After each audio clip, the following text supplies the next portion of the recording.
stand by. Go ahead, Jessica. Good afternoon. Today is Thursday, June 3rd, 2021. Commissioners Court is meeting in a special open session. Would you please rise and join us for the Pledge of Allegiance?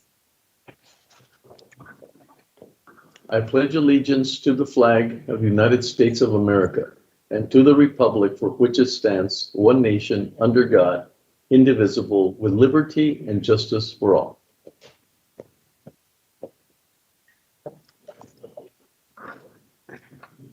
Item number 3 is public comment. At this time, we do not have anybody signed up to speak for regular public comment. Judge, would you like to make some opening comments before we begin? Yes, thank you. And just on my behalf and the commissioners, we welcome you to Commissioners Court and thank everybody that makes it possible.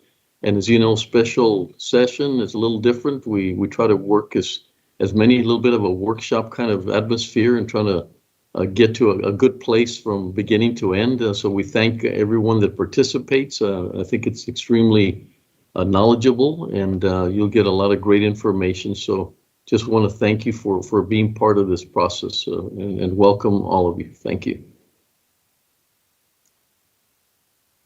Thank you, Judge. Also, I'd like to mention today we are joined by ASL interpreters Dario Garcia and James Garcia. Item number 4 Welcome, from Debbie the regular and agenda. James. Welcome. Item number 4, pursuant to the Texas Local Government Code Section 115.021, audit and settle all accounts against the county shown on the attached listing and direct the payment of those accounts.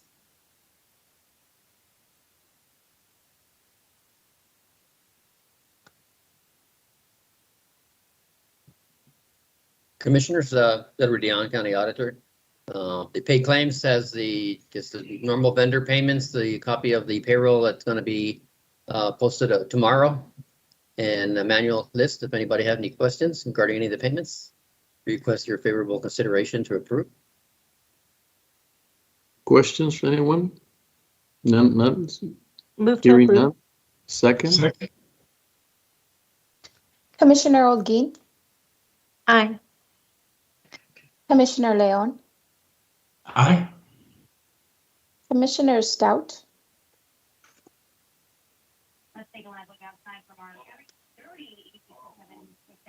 Commissioner Stout. You're muted, Commissioner Stout.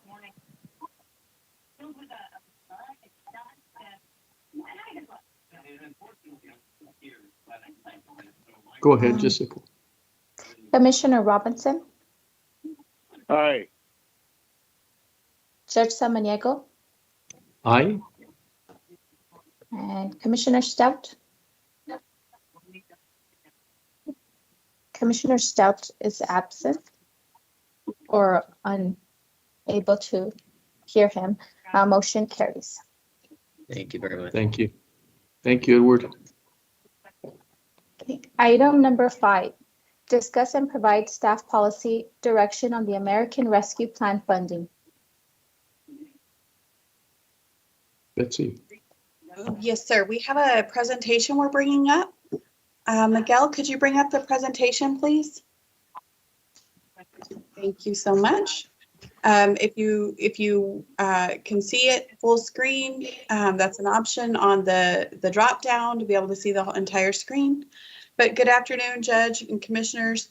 Thank you for your time with us today for continuing this important work and discussion on allocating the county's American Rescue Plan funding. Today, after a couple hours of discussion, we would like to have direction on at least 4 or 5 areas, maybe more, that the court reaches consensus on to start our work under the American Rescue Plan. We will continue to work through other categories and specific projects, and we will continue to have this item on future agendas for periodic updates and identification of other uses. Alexis, next slide, please. Over the next 10 to 15 minutes, I'm going to go over these first 4 topics on our agenda today as a refresher from our April meeting. That's the summary, the allowable use of funds, funding coming into our region, and the GFOA guidance. Then we'll spend the majority of our time over the categories and the allocations under the categories, as well as setting aside reserves and unallocated amounts for other uses we will bring forward for your consideration as we continue to identify needs and progress and make progress through our recovery. Next slide, please. Again, these next 4 slides consolidate information from the presentation we had back in April that reminds us there are other funds available under the ARP that were directly allocated, other than the funds that were directly allocated to the county. We've already started to apply for funds or identify areas where we may need to apply for other ARP programs. I'm not going to cover every bullet, but we'll point out some of these programs just as a refresher. So on this slide, I'll note this package included $1,400 in direct payments to individuals. It also expanded which individuals qualified for that direct payment. It also included $71 billion for federal testing, contact tracing, and vaccine deployment resources. We've had some of those resources allocated directly to El Paso for some of the vaccine sites that we've seen, as well as other testing and other resources here. Next slide, please. This slide notes housing, rental, utility, food and security resources, among others. As you know, we've accessed these programs. We still have millions of dollars in emergency rental assistance for the public and for those who need it. But this is just a refresher of some of those programs that funding is available. Next slide, please. ARP includes funding for public transit, airports, SNAP, and safely reopening schools. Next slide, please. Child care tax credits, mental health, senior nutrition, and others round out some of the other matters funded separately under the ARP. We went over all of these in more depth in April. So if the court doesn't have any questions, let's move on to how the funds we received can be used and how much funding there is in our community. Next slide, please. The allowable uses for the recovery funds that the county has received include supporting public health expenditures for example, funding COVID-19 mitigation efforts, medical expenses, behavioral health care, and certain public health and safety staff, addressing negative economic impacts caused by the public health emergency, including economic harms to workers, to households, small businesses, impacted industries, and the public sector, replacing lost public sector revenue, using the funding to provide government services to the extent the reduction in revenue experienced due to the pandemic, providing premium pay for essential workers, and investing in water, sewer, and broadband infrastructure. And while the Treasury says on its website that recipients have broad flexibility to decide how best to use this funding to meet their needs of their communities, the interim rules further expand on how the funds can be used and further outline the complexity of some of these areas. We're working with legal and audit to review these, but once we know exactly what programs the court is most interested in funding or categories, it will help us to narrow it down so we can zone in just on those specific areas. Next slide, please. And just as a recap, these are the funds that are available in our community through the various entities. We're continuing to survey these agencies to learn what they decide to spend their allocations on and what they're interested in spending their allocations on. We're putting together the data as it's received, and we'll share this with the court. We have shared with them as we're reaching out that we're interested in where we have alignment so that we can partner. And additionally, I know Judge Samaniego, you continue to work with the rural mayors to see where we can collaborate for the greatest return. However, to work on these partnerships in good faith, we do need to know what categories or areas the court is interested in funding so we can come to the table with some authority and some idea of what the court would be willing to support. So you'll see on this slide that we have almost $1 billion that has come into our region to help us recover from the impacts the health and the economic impacts, as well as rebuild or create infrastructure in our community. Next slide, please. Again, this is a refresher from our April presentation. While we may want to fund some ongoing expenses that we likely would have eventually funded, such as our CIT team expansion, the most ideal projects are one-time funded projects or grants, as this is one-time funding. Anything we fund that has an ongoing cost will be an impact to our budget, and we will need a sustainable revenue source after this funding is depleted. The next tier on the recommendation about scanning and partner, we do look for opportunities to partner and to have others administer projects or programs for us, similar to what we did with the FASTER program, where we used partners to help deploy that funding. And then finally, while 3 years sounds like a significant amount of time to incur these costs, it's really not, especially in light of the challenges of limited workforce resources, supply chain challenges, and our own processes and internal challenges that we face from time to time. Next slide, please. And then today, we will need consensus by the court and action and direction on some areas in order to start and finish our projects on time. Again, we'll continue to bring back an agenda item to discuss other programs or areas that need to be vetted, or as conditions warrant, as we learn more, as we progress through the recovery from the pandemic. And then similar to strategy and budget process, today we're going to ask that you identify some areas or categories that you support, and then we'll allocate budget amounts to those areas. We have a starting budget, but that's very flexible and open to input and decisions by the court. Again, the ARP, it does not go back. It's a forward-looking resource. So it is for expenses beginning on March 3rd, 2021. And it ends on December 31st, 2024 for things that we incur. It does realize that funds may need to be expended, and with all work performed and completed beyond that deadline, it does give us to December 31st, 2026. We will just have had to contract or incur those expenses prior to December 31, 2024. So departments have submitted requests, over $700 million worth of requests. Those were provided to the court for the April 15th, 2021 meeting. It's also in your backup today.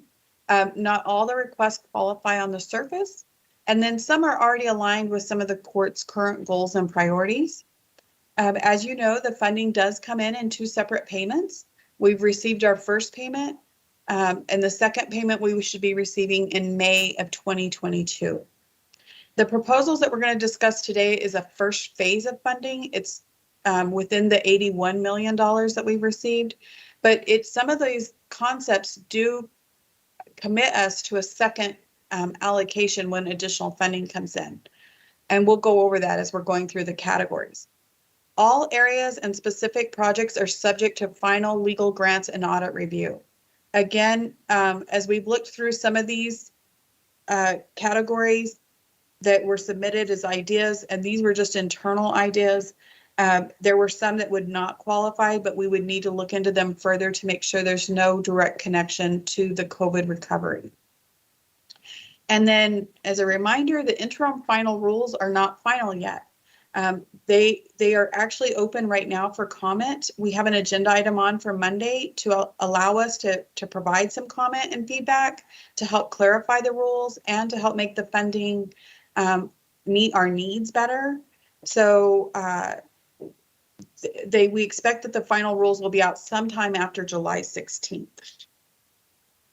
And as I spoke to members of the court individually over the last couple of weeks, there are some areas of consensus, I think, clearly among the court, and some I believe you'll need further discussion. So if there's no questions so far, I'd like for us to get started to discuss the categories. Does anybody have any questions before we get started on that?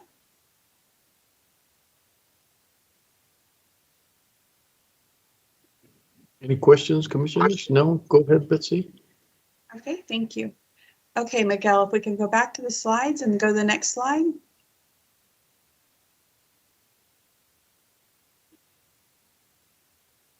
Next slide, please. Stand by, please.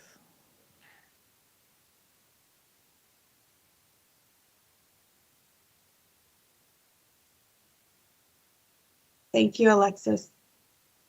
So as we start going through these 12 categories, plus any additional projects or categories you want to discuss, it would help if you would be willing to give consensus on the categories one by one. If there are any you're unsure of for the amount, that will be discussed separately. And if there are any that there's not a majority agreement on, we can leave them for the next meeting when these are discussed again. This is just the categories, not the amount of funding to allocate to each one at this point. We'll get to that after we go through the categories. In my initial discussions with you individually, I heard that everyone supports replacing lost revenue if the final rule allows. Right now, the rule on calculating lost revenue is very complex and does not consider each source of revenue individually, but overall revenue. It also does not allow you to consider the difference between budgeted revenue versus actual revenue as a loss. And however, I would recommend we keep this category as there are several comments from other entities on this aspect on the interim rule requesting that the Treasury offer more flexibility. Is there a consensus that this is a category that we should fund with ARP if it's allowed? Judge, real quick, did we have public comment? Did anybody call in for public comment before? No. Do we want to hear public comment before we start making decisions? Well, I heard that we did not have anyone in public Okay. comment. Yes, we do have some persons waiting in public comment. Oh, you do? Okay. If I can just clarify, I believe there was no one for public comment under that item. There may be people signed up to speak specifically on this item. Is that correct, Miguel? Yes, we didn't have general public comment. We do have public comment for this item. How many do you have, Miguel? Just to get a...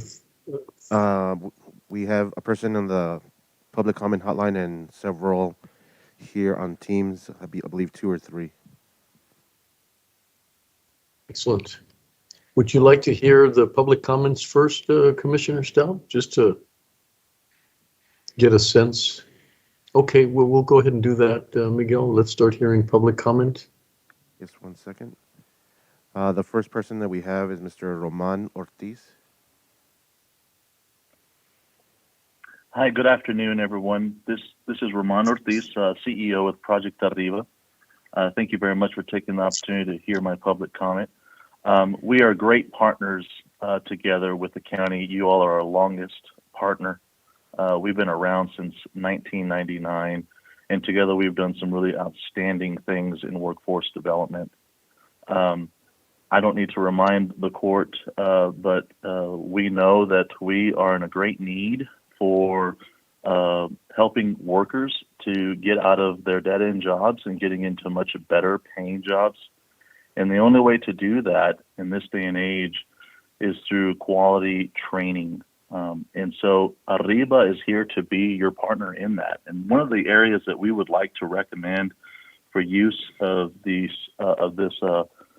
funding that is being earmarked for relief due to the pandemic is to invest in human capital. And when we invest in human capital, we reap the highest reward possible. What we are recommending is a partnership with the County of El Paso to be able to fund and invest in workforce development at $1 million a year over 3 years, with Project Arriba being the workforce development partner.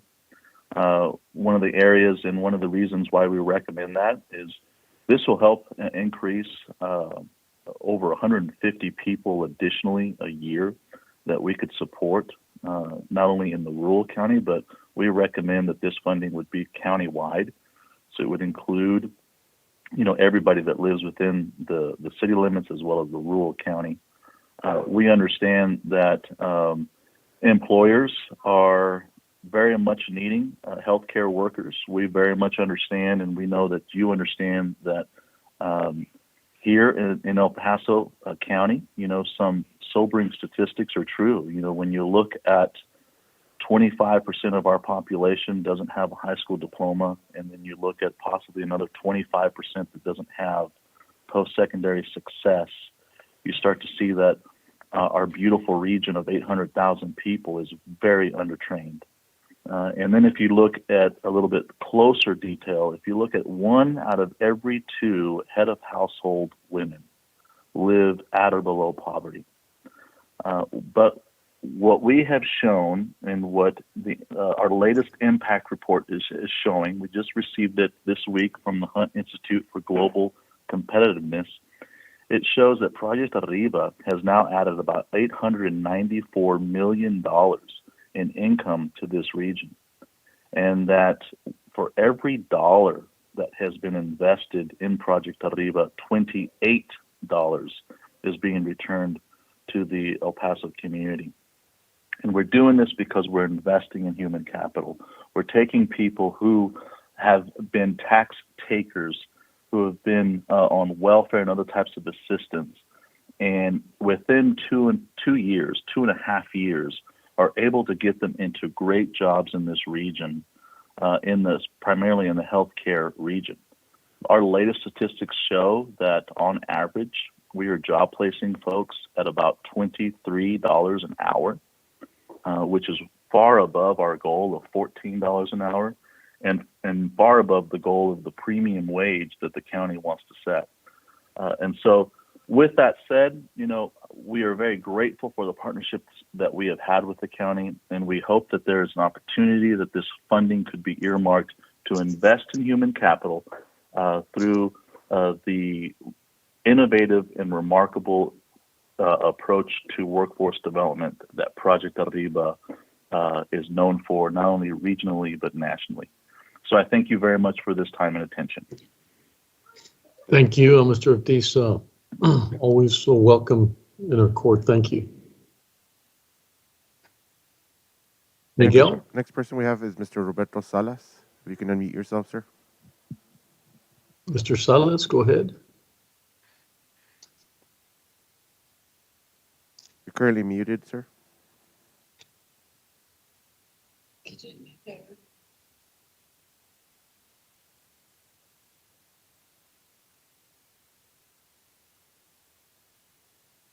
Let me try. Next person is Miss Kathy Brennan. Are you available? Ms. Brennan? You're currently muted as well. You want to unmute yourself? Guys, I apologize. Thank you. This is Roberto Salas. I am an advocate for the arts. I am an administrator. I am an artist, and I have been working. I have a terminal degree in the fine arts. And one of the things I like to say is that artists are innovators. They can fit in just in about any type of position with government as far as partnerships and collaborations. Art also serves as a tool for mental health. We are in desperate need of some kind of programs that can really encourage our young people to have a different way of thinking. And art and public art, for instance, is an economic engine, and it serves a lot of the people, even in rural areas, which we have a chance to reach with some of this money. Now, I understand that art has always taken a bottom line on any kind of budget, but we must understand here that the problems that are more severe, that are still around, that say, oh, well, this takes a little more precedent. These problems have been around even before you've been in office, and they will continue to be around. But one thing I'd like to leave you is that your legacy as a commissioner is something that starts a program, an art program with the county, and I think that's very important. A couple of other suggestions is an artist in resident with the county could also help you manage a lot of this work. My interest is, of course, is education, extending the education of arts, which falls many different categories into the county. And last but not least, I would like to suggest this to all the commissioners. There are programs that I have dealt with as an artist. For instance, in Madison, Wisconsin, the county is actually successfully doing art programming, and it's enhancing the whole town. It is incredible. The second place that I've dealt with is Los Angeles County. They've been doing a lot of work with the arts and artists, and also San Diego. So I would suggest that we pack our bags. I'd gladly be able to set these meetings up and tour these places. Go to these places and educate yourselves so that you can become aware of how all the problems that they've dealt with. But this is nothing new. This is something that's been done before. And El Paso definitely deserves to have some of this county money into the arts and to education. So with that, I part. Thank you very much. Thank you, Mr. Salas. A great insight, and we thank you for your time and being here with us. Thank you for your feedback. Thank you, sir. You're very welcome. Ms. Brennan, go ahead. Kudos to you, Roberto. You said everything I was going to say, and you don't have a vocal trimmer. So I'm so happy that you spoke today. All I want to add is this. The County of El Paso has a tremendous opportunity at this point in time to establish some sort of department for artistic enterprise.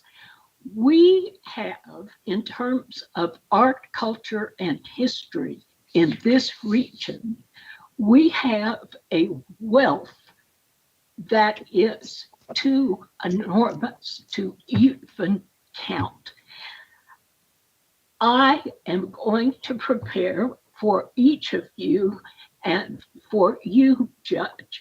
I'm going to prepare a document that absolutely explains why this is so important and why the county is the entity to implement this. So you'll be hearing me. Thank you for giving me this time. It's a privilege, and thank you, Mr. Brennan, for your comments and for your time. Really appreciate your feedback. Thank you. This time, I do see some outside guests. If you're here to speak for this item, can you go ahead and unmute yourself? Mr. Juarez, I see that. Unmute yourself and say your name.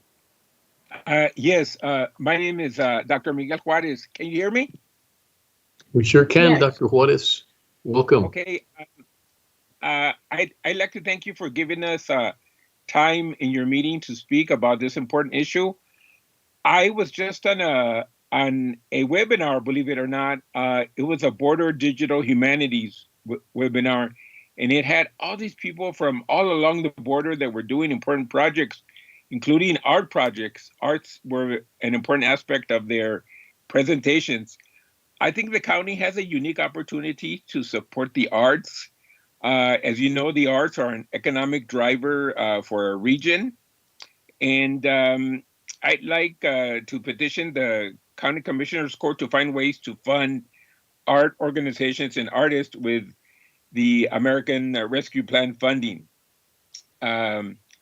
Artists and arts organizations have been impacted by COVID-19. Some of the ideas that I have is that maybe you could ask the smaller municipalities to create art residency programs in their school districts, right? There are 7 of them. Imagine having artist residency programs in the school districts for the kids, and then also also to create or to explore the creation of a county art advisory committee, just like the County Historic Commission, right? The Historical Commission. Another idea would be to create a county kind of internet and broadband committee. I think working with a committee that would be artists are also involved in digital media and so forth. So that would, I think, also attract people to serve on this committee. And then finally, I think the county can even turn it around, and instead of you thinking of the projects, have a call for proposals by arts organizations and artists to address how they could interact with county projects and programs. So instead of you coming up with the idea, it would be up to the artists and the creative people to say, well, maybe I can do this in to address issues of water in the colonias or whatever. So I think you can turn it around and have a call for proposals. Of course, you would have a committee that would select those proposals, composed of commissioners or maybe this county art advisory committee.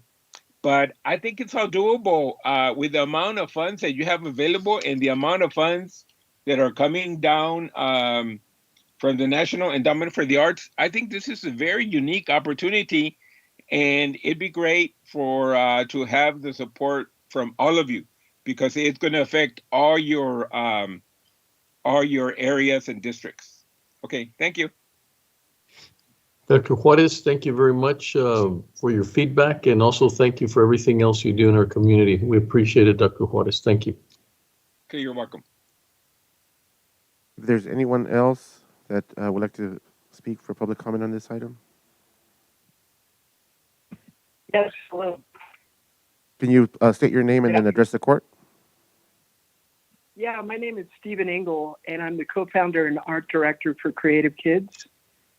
And I was just listening in today, and I understand that we're going to get allocated a substantial amount of money. And impactfully, one of the things that we're looking at as an arts organization and also an education for kids is providing the tools for education for them to succeed. But the other thing that I think is so vital is at the beginning of the discussion, we talked about self-sustaining the programs and creating a difference to kind of combat the brain drain that we're having and some of the other things that we're losing economic drivers for this community. Now, one of those is looking at tourism. And if you invest in the arts and in education, we would not only keep our kids here, but we would create a culture where tourism would then come into this community to see the beauty and the people and the culture that we offer. So I think it's important to see all the avenues of how art gives not only to the culture and the retainment, but also the luring of other companies and individuals to come into our great city and see what we have to offer, and also give back to the people that have been here for a long period of time. So one of the considerations is looking at the data that comes up when you create art in a community, along with education components, and the value that that would be if it was marketed correctly. This would be a tourist destination, and I think it would be also a luring activity to see the movement and the vibe that's given off so that companies could see this as a valuable interest in investing in. And over time, whether we looked at economic development from the Chamber of Commerce or other entities that have tried that in the past, it really comes down to, is this going to be a place I want to raise my kids and spend my time living? So I hope for your consideration on funding some opportunities for arts to be integrated into the economic driver, as well as an education component for this community. Thanks so much. Thank you so much, and thank you. You've got a great organization that just has a huge impact with children in our community. We thank you for that as well. Thank you. Thank you. I believe that is all the speakers that we have, Judge. Okay, thank you. Betsy, Judge, we'll take it back to you. Thank you, sir. Judge, Commissioners, I have both of those, the different topics that we heard from the speakers. Those are both on the topics that we'll discuss today. And so the court will have an opportunity to discuss those further. Miguel, can we go back to the slides for the categories? Thank you. So the first category, as I mentioned, is replacing lost revenue. I have the asterisks there because there is still a lot of work that has to be done to see if we will be able to replace any lost revenue. But I'm asking the court if there is consensus that this is a category we should fund with ARP if allowed. Commissioner Stout, go ahead. Thanks, Judge. I've got a question. and maybe this is to be decided later, but you know, if we're going to be talking about approving whether we're going to use some of the money for this, I mean, I think it's important to know, you know, if we decide to use some of the money to replace revenue, does that mean that we're going to go refund all of the projects that we cut that were in the budget at the middle of the year last year? Does that mean that we're going to use it for to replenish the emergency fund or the reserves that we utilize for the FASTER program? You know, I think it would be important for me to understand what the plan is before I could be able to support one way or the other. Go Yes, ahead, sir, Betsy. sure. So the rules require right now that if we replace lost revenue, it's generally to replace the programs that were cut. So we would go back to revisit those programs that are cut, and that will impact the amount that we would recover, depending on what you all wanted to reinstate. The fund balance that we utilized was not necessarily a loss of revenue, and using fund balance at this point is not considered a loss of revenue. I do have another category to discuss that, but in general, it does have to be used to replace programs that were cut as a result of the cut in revenue. Okay, thank you for that clarification. I think we're in line. I'm happy to hear that. Thank you, Commissioner. And I'm looking at commissioners. Is there consensus that we look at that as a possibility, if able to do so?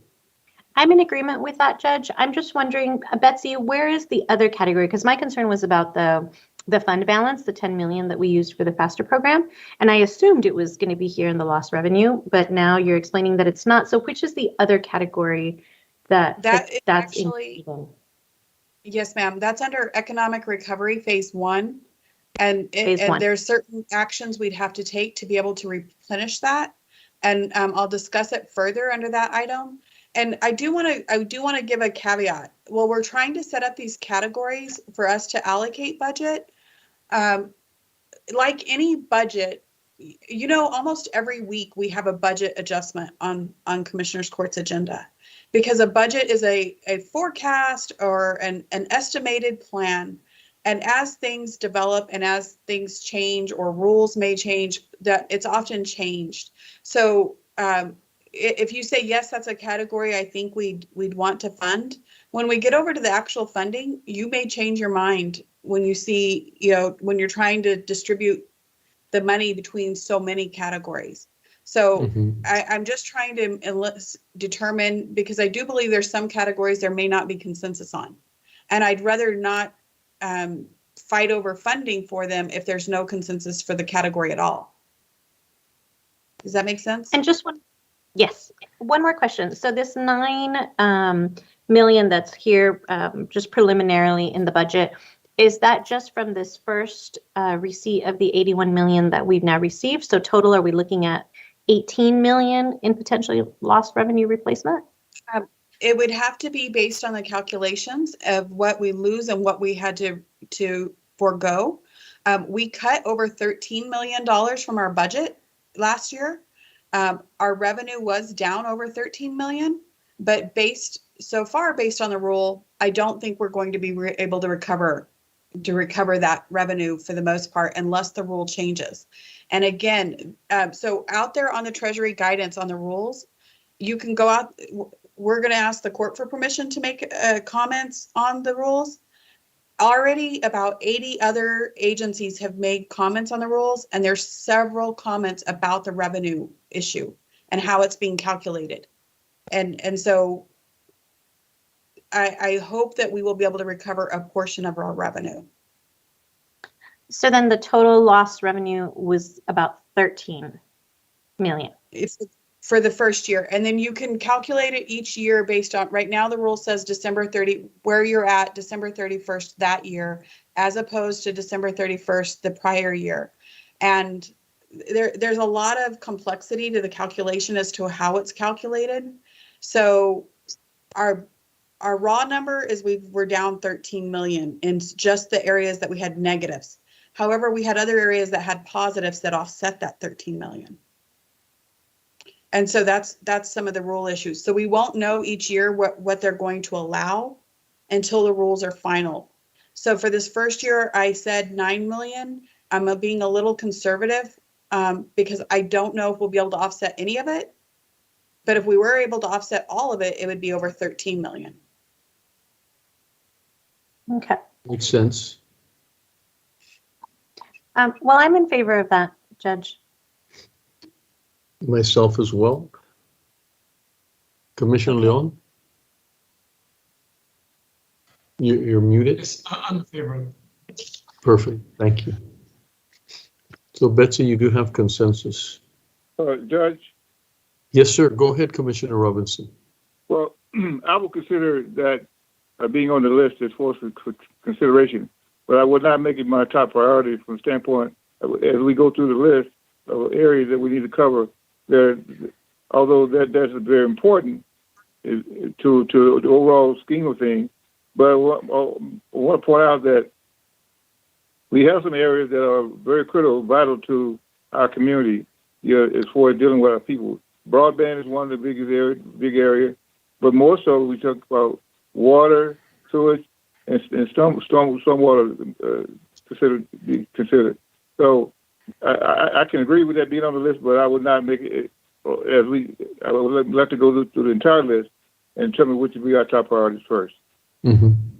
Yeah, I think that was the consideration from Betsy, sort of get the consensus and then sort of lead us into the revenue areas. All right. Okay. All right. Thank you. Thank you, Commissioner. Okay. Okay, Betsy. Thank you. Thank you, commissioners. The cost of mitigating, treating, and monitoring gel medical mental health costs. This past year, that cost the county approximately $3.1 million based on information I have recently received from UMC. We continue to assess this, and we would recommend we offset any of these costs going forward with American Rescue Plan funding from March 2021 until it's no longer a cost. Is this a category that you want to give consensus that we should fund with ARP? Well, we've talked a lot about UMC and their challenges that they're having, and so I'm wondering if that would be one of the ways to be able to sort of reimburse them in a way of things that they had to put on the table, or is that something different? No, sir. This is different. We're paying for this out of general fund money right now because we have to pay for gel medical. And so this is already an expense we have, and what we've been paying, it has been a portion of it due to COVID. Initially, the initial billings showed less, but when I met with UMC and asked them to actually go through and allocate staff time, that's where we identified that there's approximately there's been 3.1 million. It's not even approximate, it's very detailed breakdown in cost related to COVID since the inception of COVID. Okay, thank you. Commissioner Leon, please. Yes, Betsy, I don't know if I'm getting ahead of myself, but in the medical area there, I didn't see anything for the medical examiner's office and their expenses. Is that to come as we continue our discussions? Yes, sir. They're in their area, the PPE, the gowns, things of that nature, that will be in their area. If they have to pay for any testing, that's in another area. That's under county operations. So this is specific for gel medical cost. Commissioner Leon, I accidentally muted you, just FYI.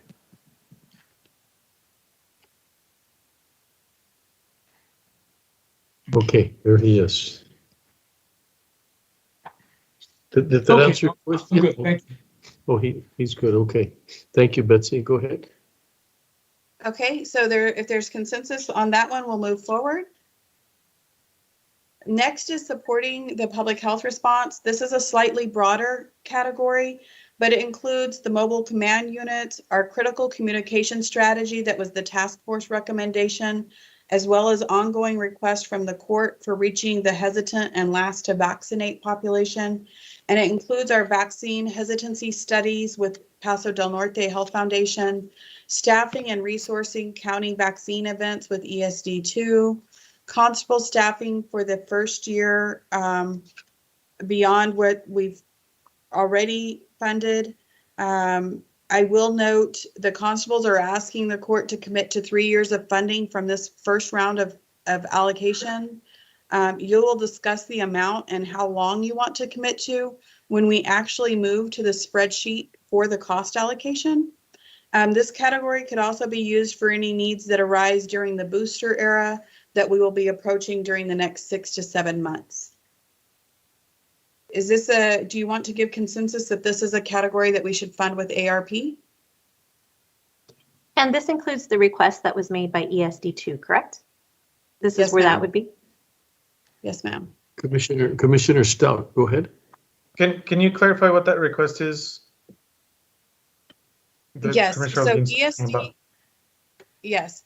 ESD2 submitted a request for staffing and supplies. Originally, they submitted like $1 million, it was like $1 million request for staffing and supplies. Since that time, and they've had some time to evaluate how it's working and how operations are going and the support that they're getting from other areas, they have reduced that request significantly, and we will go over that during the spreadsheet. But right now, it's $83,000. Okay, and then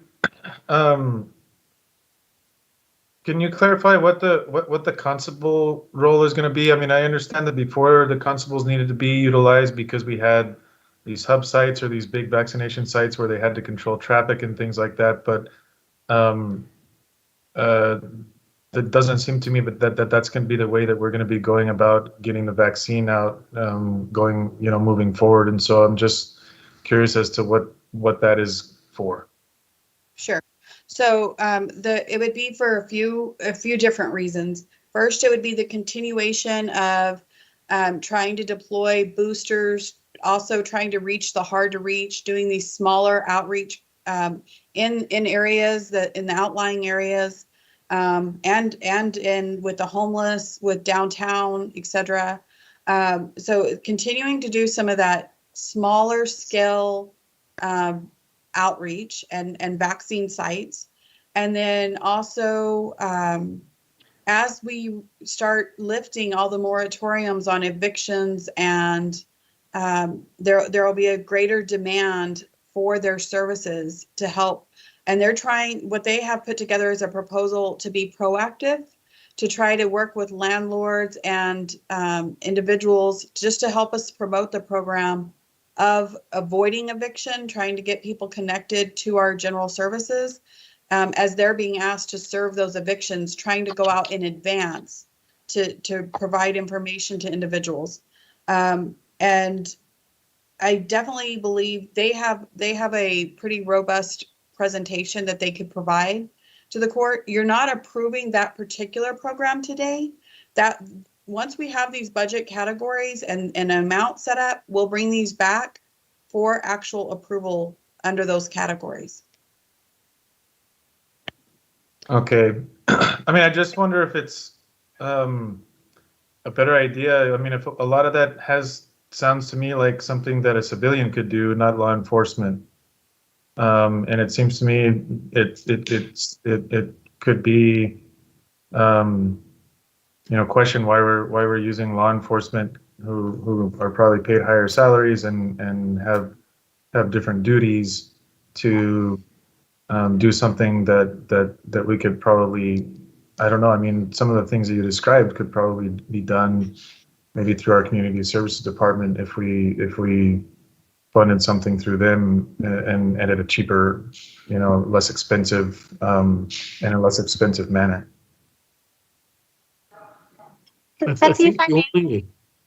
Just really quickly, Commissioner, I was just going to say that one of the things that we have seen in our experience is how well they've engaged with the community, and knowing the community, knowing who they work with, And also it really establishes this idea of community involvement and community law enforcement relationships that we've been looking for. So that's what I saw. I mean, it's just the people know them well. They depend on them. I don't know, just they interact quite well with the community. But so that was my observation.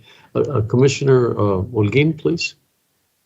Yes, Judge, thank you. So it's my understanding, Betsy, correct me if I'm wrong, but I believe that what the constables are requesting is they had received a grant to hire some additional personnel, both a combination of law enforcement officers, but also administrative staff to help with some of the COVID-related activities. And that grant is getting ready to end, I want to say a little bit later this year. So what I understand is that the constables are requesting to be able to keep those same staff members throughout the ARP period so that they continue to do all of the COVID-related activities that they've already been doing that they would have to stop doing because of the end of this funding that's coming up. So that's how I understood their request. Betsy, Okay. can you address that? And then I've got Commissioner Leon is next. Sorry, go ahead. Am I next, Judge, or? Yeah, I was going to ask if you want to address that, Betsy, what Commissioner Holguin has said about the grant. Yes, it is those positions that they're asking us to fund with American Rescue Act. The court approved funding them with CARES funds. We could transfer that over. Just on a side note, we could do an evaluation. We could transfer some of the cost from CARES over to ARP and then reimburse ourselves with CARES funds for UMC costs, but that's another discussion. So they're asking for their regular duties and responsibilities have been affected by the pandemic, thus increasing their workload. They're also advocating that before the pandemic, when we had done the staffing study, some of their offices showed to be understaffed.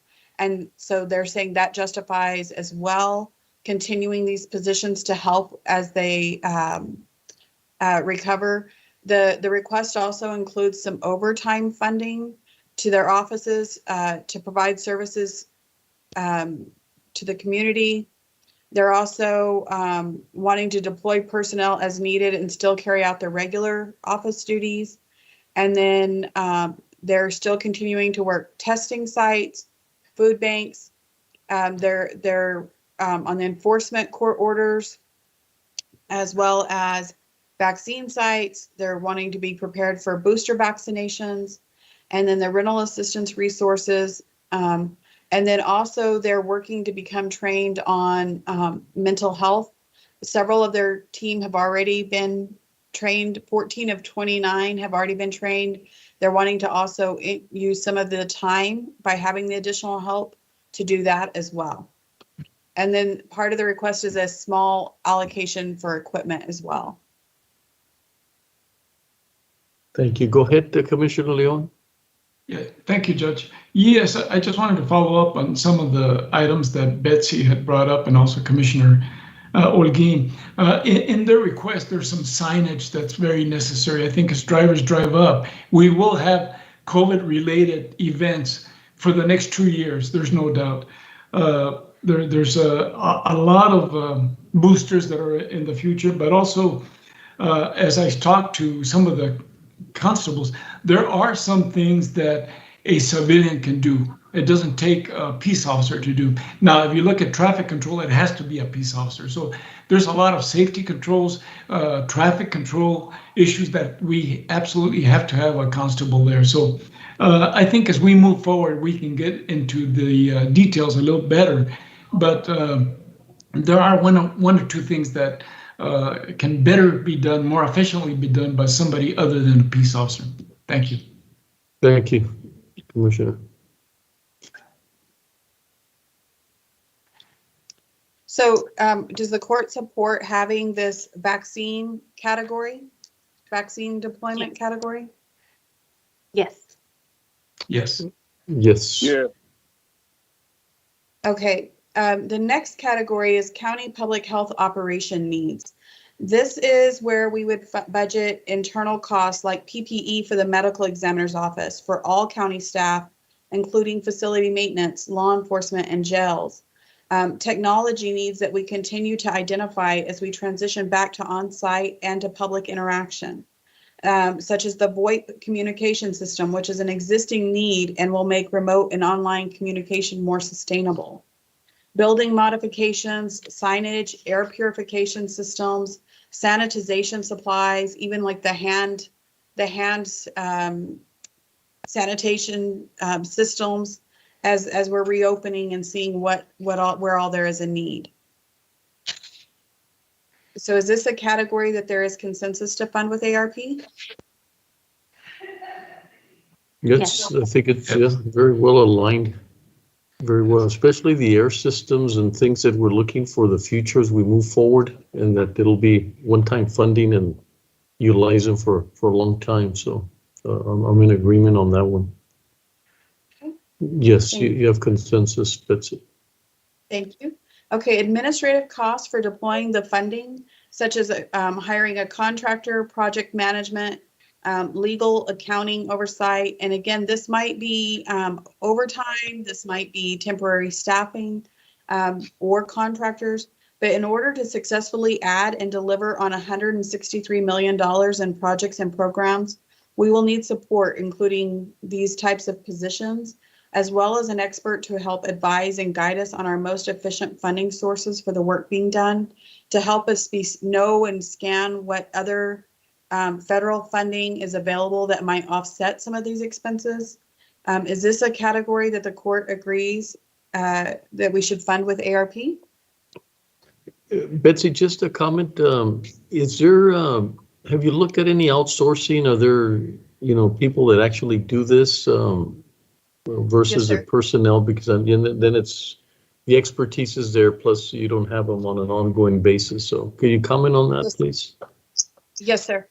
Depending on some of the specific needs, for example, one of the programs we've already looked into is a contractor who is a consultant that basically helps with all types of the ARP, the reporting, the accounting, and whether it's the best use of the funding.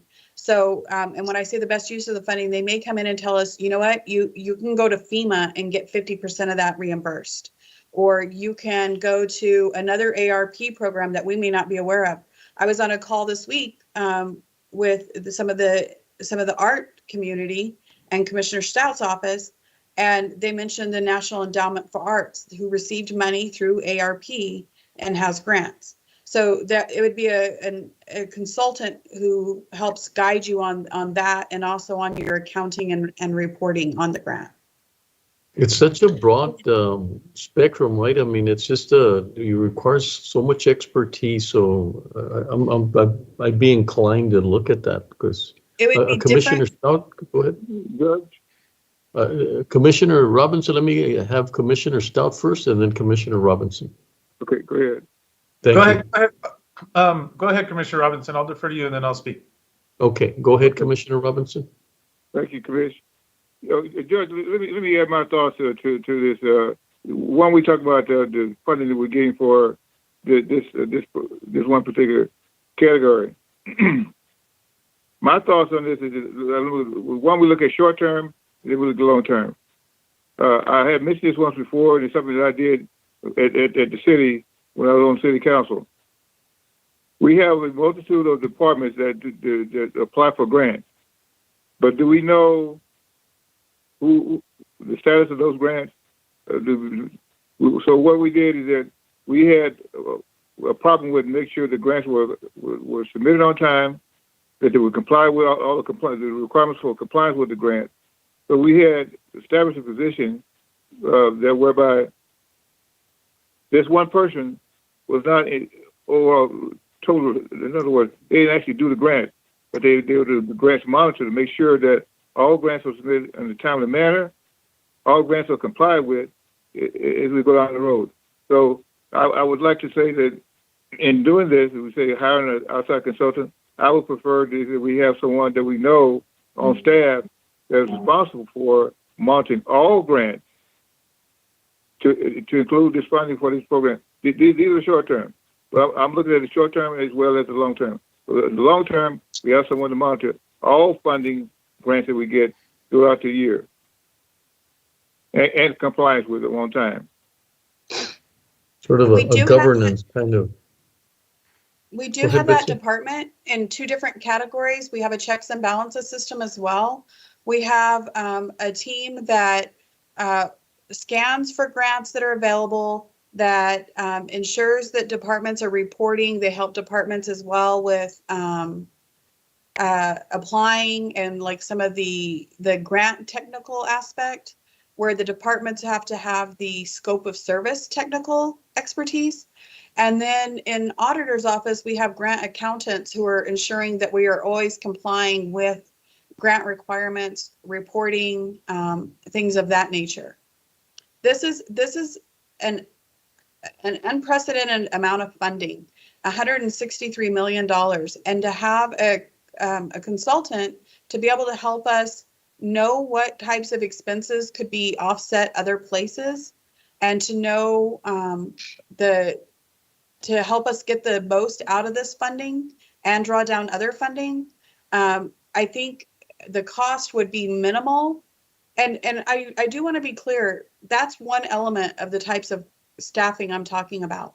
If we're to deploy millions of dollars of infrastructure projects, we'll need some project management. I will reference when we built the jail annex.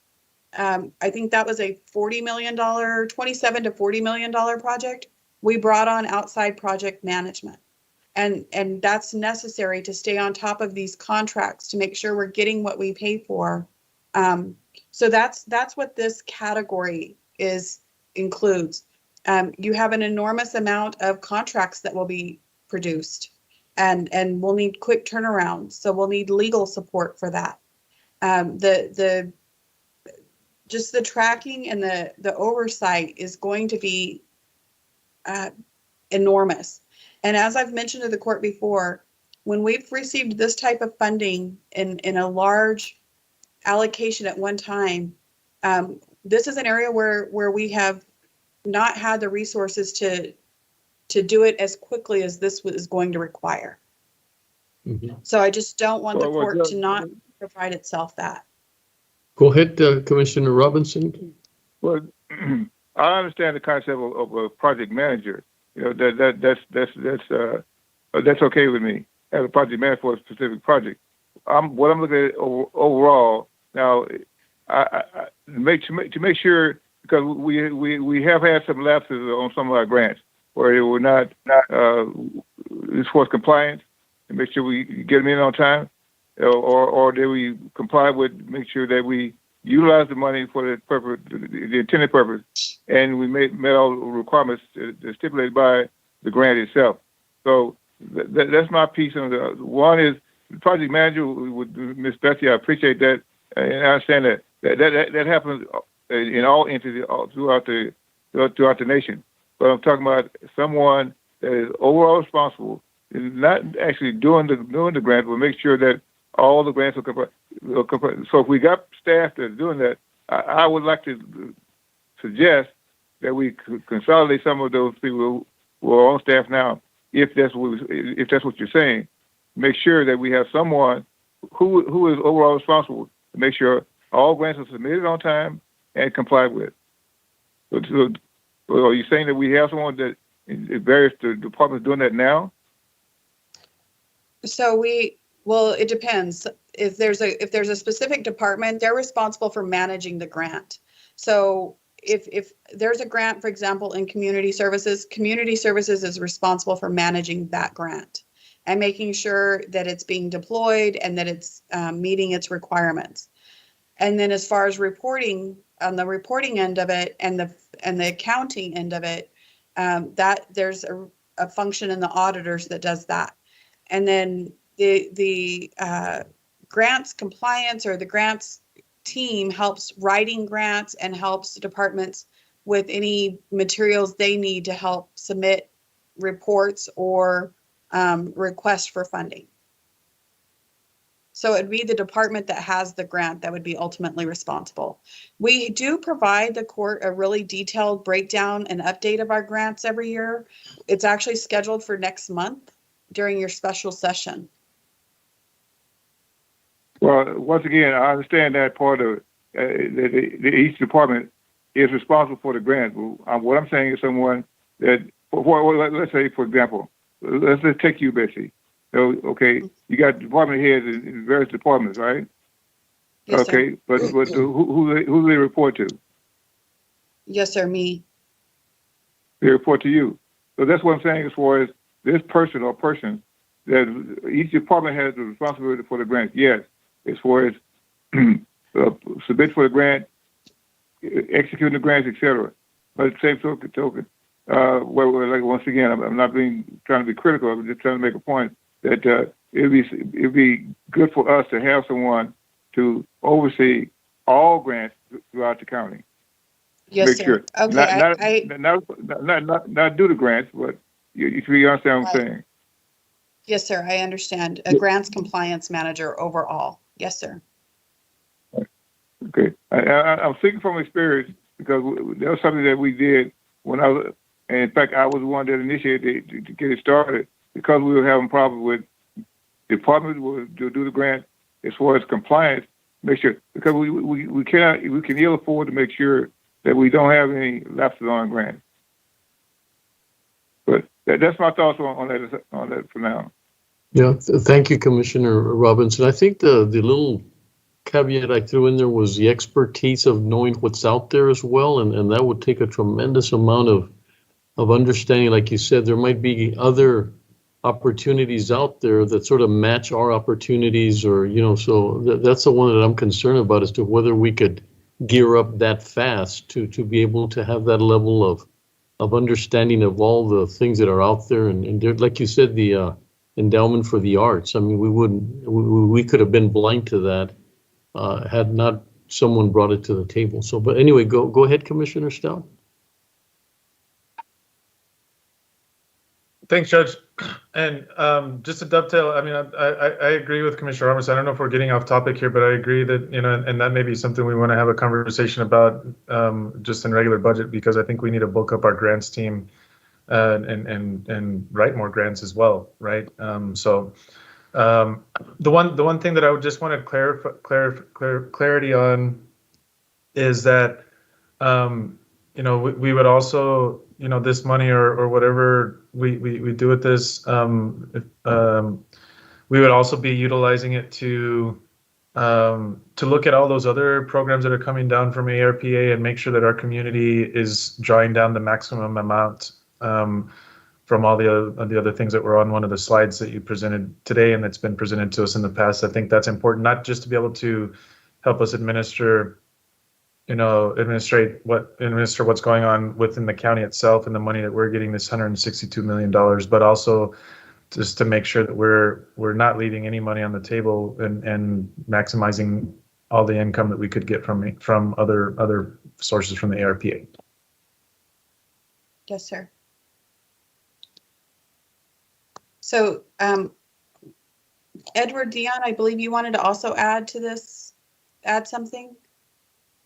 Yes, thank you, Betsy. Just to follow up on Commissioner Robinson's comment, you're right. The checks and balances are in place. Budget and fiscal policy. They're initiating grant applications.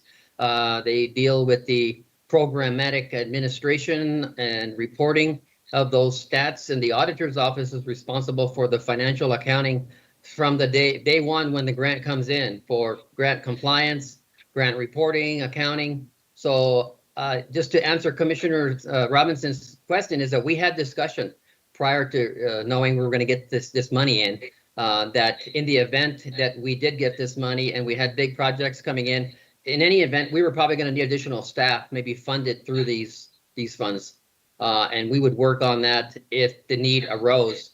So we're still open for that. And all I have to do is go to the administrative district judges and get their approval. But to have this position funded so that we can make sure that we adequately do our due diligence on these grants to make sure they're administered. And whenever there's an issue, the grant agency normally will give an email to the programmatic manager, and auditors gets a copy of it. I'm not sure if it'll be the same with the Treasury, but we do stay on top of it, and we do collaborate with the budget and fiscal policy and the department that's over that particular grant. So I can assure you that's what the auditor's office does right now. And if we need additional staffing, Definitely, we will be coming forward and asking for that support to make sure that we do our due diligence. We don't want question costs. We don't want to have to pay back after the fact. So if that helps, thank you. It does help, Edward. It does help. Thank you. So just to reiterate, the category for administrative costs is going to be a combination of costs that we're going to incur internally, as well as costs that will incur externally, as far as the nationwide experts that are going to help us find additional funding possibilities or drawdowns of money.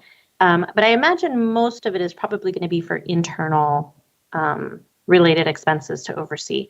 And I imagine this is where also, I know that we had spoken about an operations position to help you oversee everything. I'm assuming that that would also be where some potential funding for that would come from. Yes, ma'am. Betsy, and when you we had. get the spreadsheet. I'm sorry, go ahead, Judge. No, I was just going to say that you had a position that you were looking at. Does this sort of combine into that, or is that different? This is separate. And then just to be clear, when we get over to the spreadsheet, I'll break down and show you some of the costs that we've just preliminary had set aside. And again, it's still very fluid depending on what you approve. So for example, the level of project management, depending on the number of how much funding we put towards water, wastewater, that will fluctuate depending on that number. And so again, we're just trying to establish that these are needed categories, and then we'll go into the amounts. And as we move through the projects and the response, we will have to adjust and bring those items forward for the court for approval.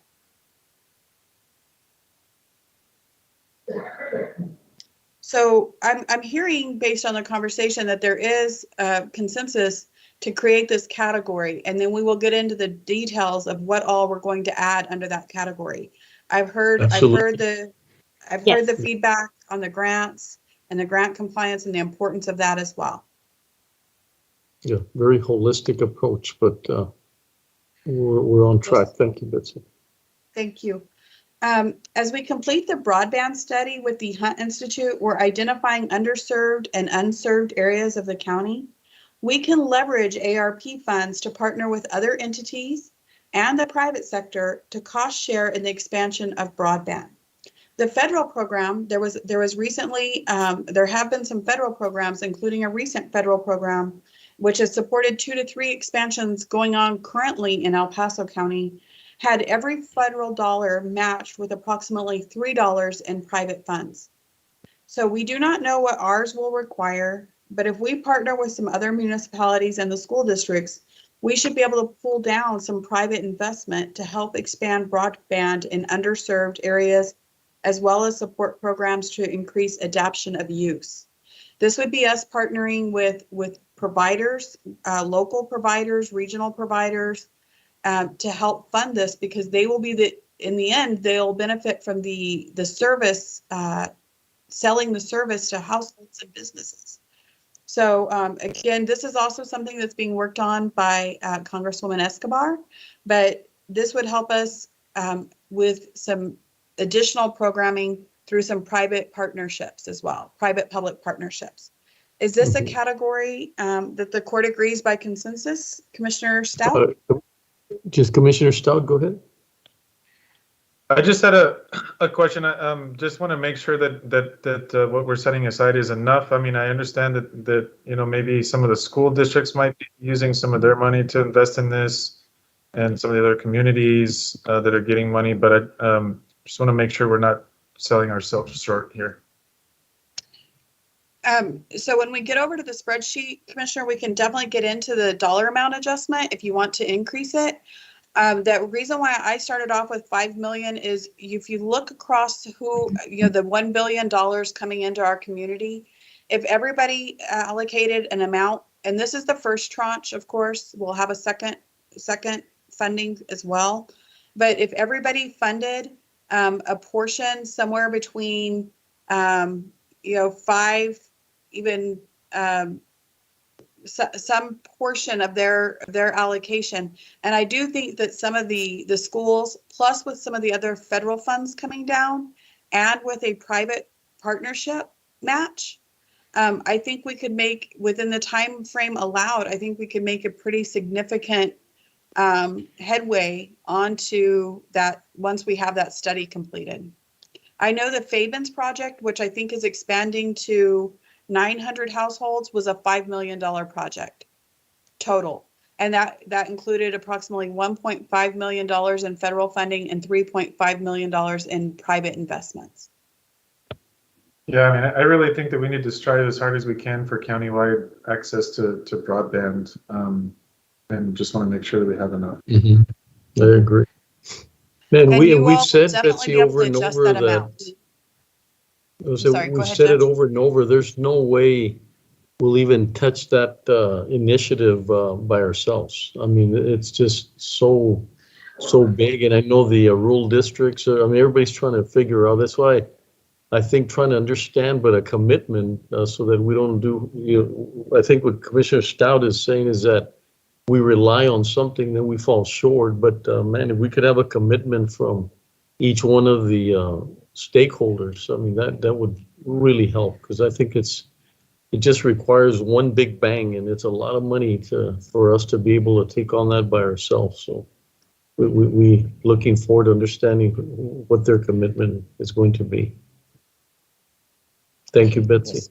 And Go ahead. Betsy, have we already started having these discussions with the school districts? This is a huge priority for them as well. So I imagine they'd be very enthusiastic about starting to discuss these opportunities as quickly as possible.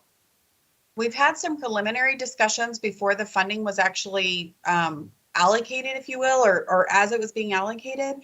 We need to regroup, but we need to have an idea of how much we will have out of our funding to take to the table, and to also ask them to bring their funding to the table as well. Now, I'm a little concerned that we're starting a little low at the 5 million. So I would agree with Commissioner Stout that we probably need to allocate more than that, but I guess we'll get to that once we start looking at the spreadsheet in more detail with actual figures. Yes, ma'am.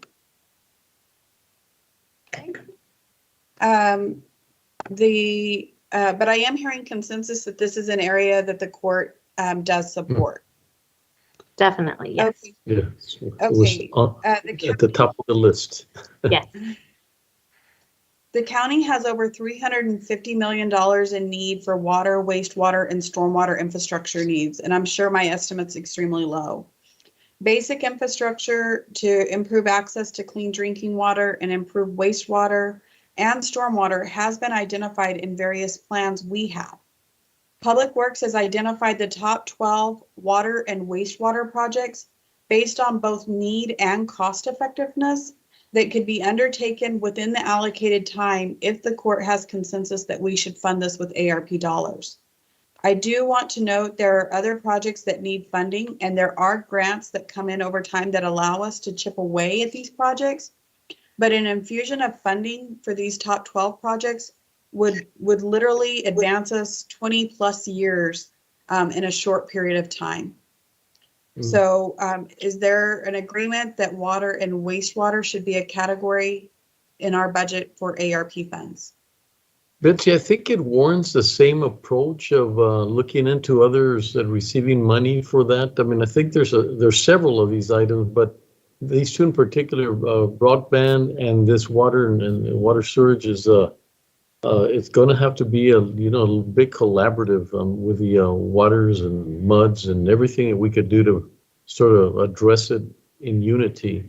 I think there's a lot of similarity between this one and broadband as far as coming together. Commissioner Stout, please. Thanks, Judge.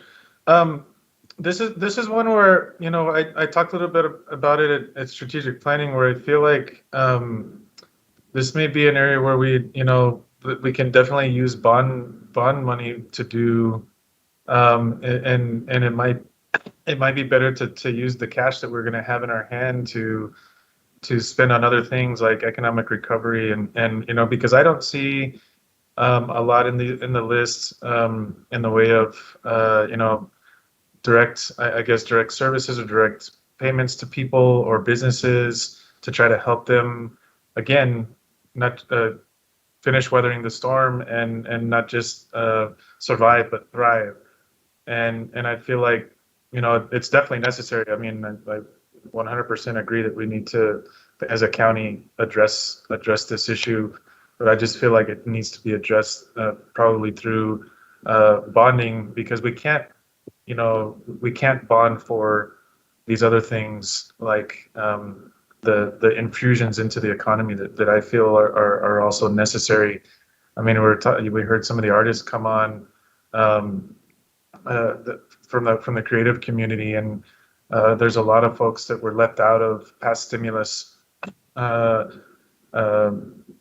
funding, and especially the creative folks, and so I mean, I feel like putting 21% of the ARPA funding towards just in this one pot that we could actually get from somewhere else probably fairly easily is not the best idea.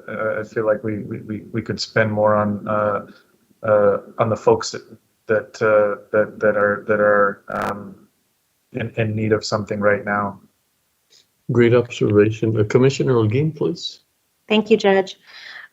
So when we first started talking about the funds that we were going to receive through the ARPA, one of the things that we all kept talking about was that we wanted to be able to use these funds for something truly transformative, that this was a once-in-a-lifetime opportunity that we were going to get, that the county could do things with these funds that would literally change people's lives. And to me, there's no other category than water and wastewater that really has the possibility to do that, to change people's lives now. We have communities throughout the county where people have grown up for 10, 20, 30 years without access to basic services that many of us take for granted, like water and wastewater. And so to me, this is a very important category. And I actually would like to see more than 20% of these funds, because these are communities that, they've gone without these services for 30 years. We don't want them to have to go without these services for 30 more years. If we really want to use these funds for something transformative that's going to change people's lives for the better, I don't see a better way to do that than by getting people connected to water and wastewater. Thank you, Commissioner Leon. I've got Commissioner Leon and then Commissioner Robinson, please. Thank you. You're muted, Commissioner Leon. Thank you. I agree with Betsy that there's a much more need than we can even scratch, make a dent in it. But you said something, Betsy, that maybe Public Works has already identified the most critical projects that we could use this funding for. And over and above that, as Commissioner Stout mentioned, that we go out for bond money to at least make a bigger dent. But there's especially in Precinct 3, there's year after year after year, the flooding and the mud and the destruction. So I think that we need to continue in that direction and at least make it the 20%. But maybe a combination of so much now, and we use bond money in the future to finish off some of the other more critical projects that are in the queue. So, yeah. Thank you. Good observation. Go ahead, Commissioner Robinson. Well, Judge, I'll just put it as bluntly as possible, is that if it was my decision, ultimate decision, I would put at least 50% of the funding towards water, wastewater, and include broadband. The thing is that, but water and wastewater, ladies and gentlemen, just imagine, put yourself in that role or position. You living in an area that does not have running water, does not have sewage, does not have drainage, and so we're going through this pandemic as far as the virus is concerned. We say wash your hands. Where am I going to wash my hands? I don't have any water. So how do I wash my hands? You say so me to be healthy, where I don't get the virus. Wash your hands often. Well, I'm lucky if I get water to cook with. So you got to cook with the water that's unsafe, unsanitary. So people have to boil the water before they can drink it, or if they can afford it, they go and buy bottled water. But then that's another area in itself as far as the economics. As far as can I afford to buy water? But each day we get up in the morning, we have running water, we wash our face, brush our teeth, take a shower.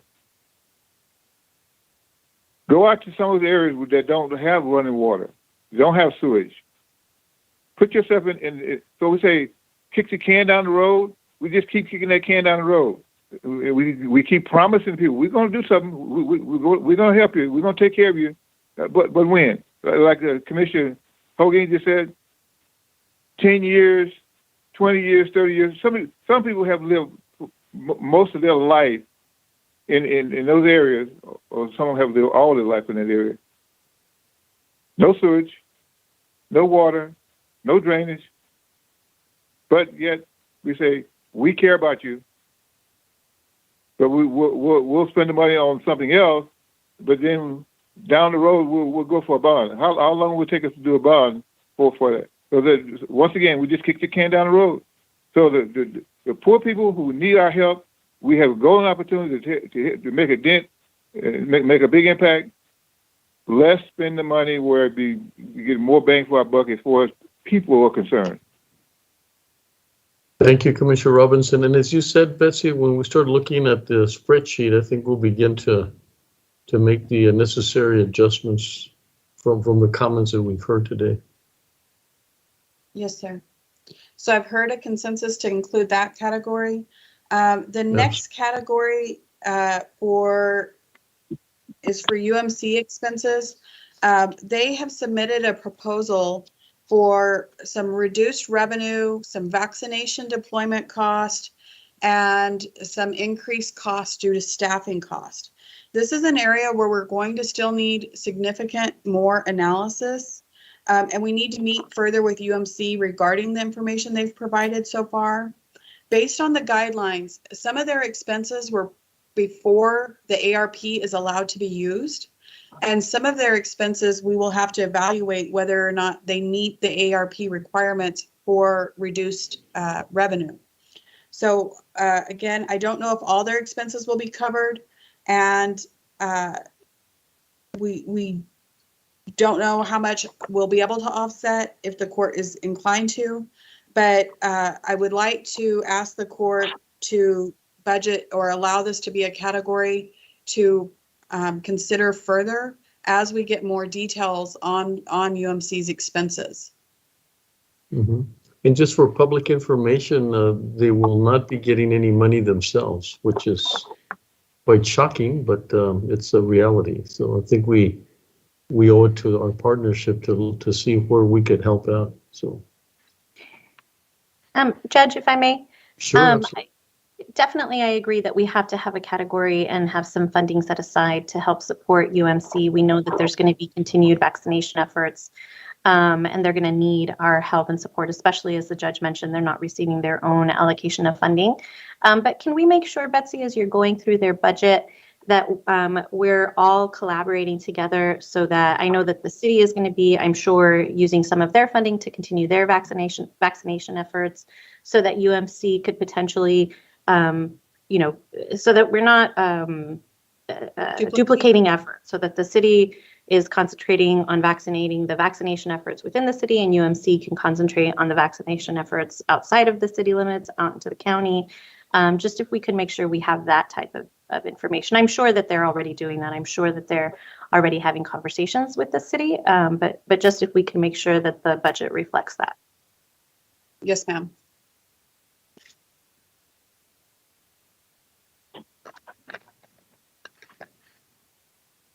Judge, I've got a question. Commissioner Olguin, when you say the city has been vaccinating inside the city limits, and UMC has been concentrating outside. But as we move forward, they are one of their drives is to vaccinate all people, whether inside the city limits or outside. I just want to make sure I understand you. No. So right now, everyone has been making an effort to vaccinate everywhere. So UMC vaccinates within the city, out in the county. The city has also been holding, now that they've started doing their pop-up events, they've been holding those in areas outside of the county. So right now, everyone is kind of vaccinating everywhere. So my point is just that as we go forward, maybe we want to make sure everyone is coordinating as well, so that we're not necessarily duplicating efforts. I know this was a comment that was made by Chief Esparza at one point, where now they've started meeting to start discussing and better planning and better coordinating, so that you don't have different groups showing up at the same place within a few days of each other to try to vaccinate folks. So I feel like we just have to make sure that we're all together, we're all coming together, we're all at the table, that we're all planning our continued vaccination efforts, so that we're not duplicating efforts. That was the point I wanted to make. Yeah, Commissioner Stout, go ahead. I just want to say that, I mean, in a perfect world, what you're talking about, Commissioner Holguin, would be right, but I don't feel like the city has been the best partner, and we've dealt with that in my office in trying to get information and even folks vaccinated in our precinct. And I don't think that we should restrict UMC to outside the city until I think we're all comfortable with that coordination. I mean, theoretically, you're right, but in best practice, it hasn't. I don't feel like it's been that way.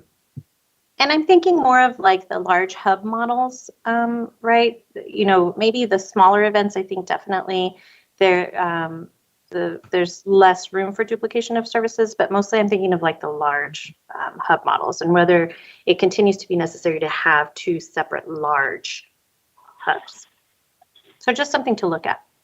Mm-hmm. Thank you, Commissioner. Okay. So I've heard from a couple of you that you agree that we do need to have a category. Is there general consensus to have a category for UMC expense? Yes. Yes. Okay. Yes. Thank you. Our next category for discussion is an economic recovery phase 2, which would include helping businesses not only recover, but to become better than pre-pandemic, is what we would hope as we come out of the pandemic, which can include everything from business support as they reopen and navigate the challenges of the new normal, to special programs like childcare, workforce skills training, including Project Ariba, healthcare, the MCA healthcare solving initiatives, such as electronic records, medical records for small healthcare, mental health care providers that have not been able to procure those. The Aspen collaboration we're working on, that I briefed the court about, where the Aspen Institute is working to with just a certain number of communities they've identified across the country to help Latino communities recover. They're going to have some specific recommendations for our community on how we can help our Latino community businesses recover. Helping the creative arts and other industry-specific or business-specific programs. And again, we will discuss what goes into that in much more detail, but I just want to make sure there is consensus to create and fund this category to some amount. Yeah, I think we owe it to our community. There's been a lot of the stigmatizing the idea that people don't they just don't want to go back to work kind of attitude, which is, you've got, childcare, some of them, a lot of them were closed, so they want to go back, but they don't have the resources to be able to go back to work, the childcare and some other things that happened during the pandemic.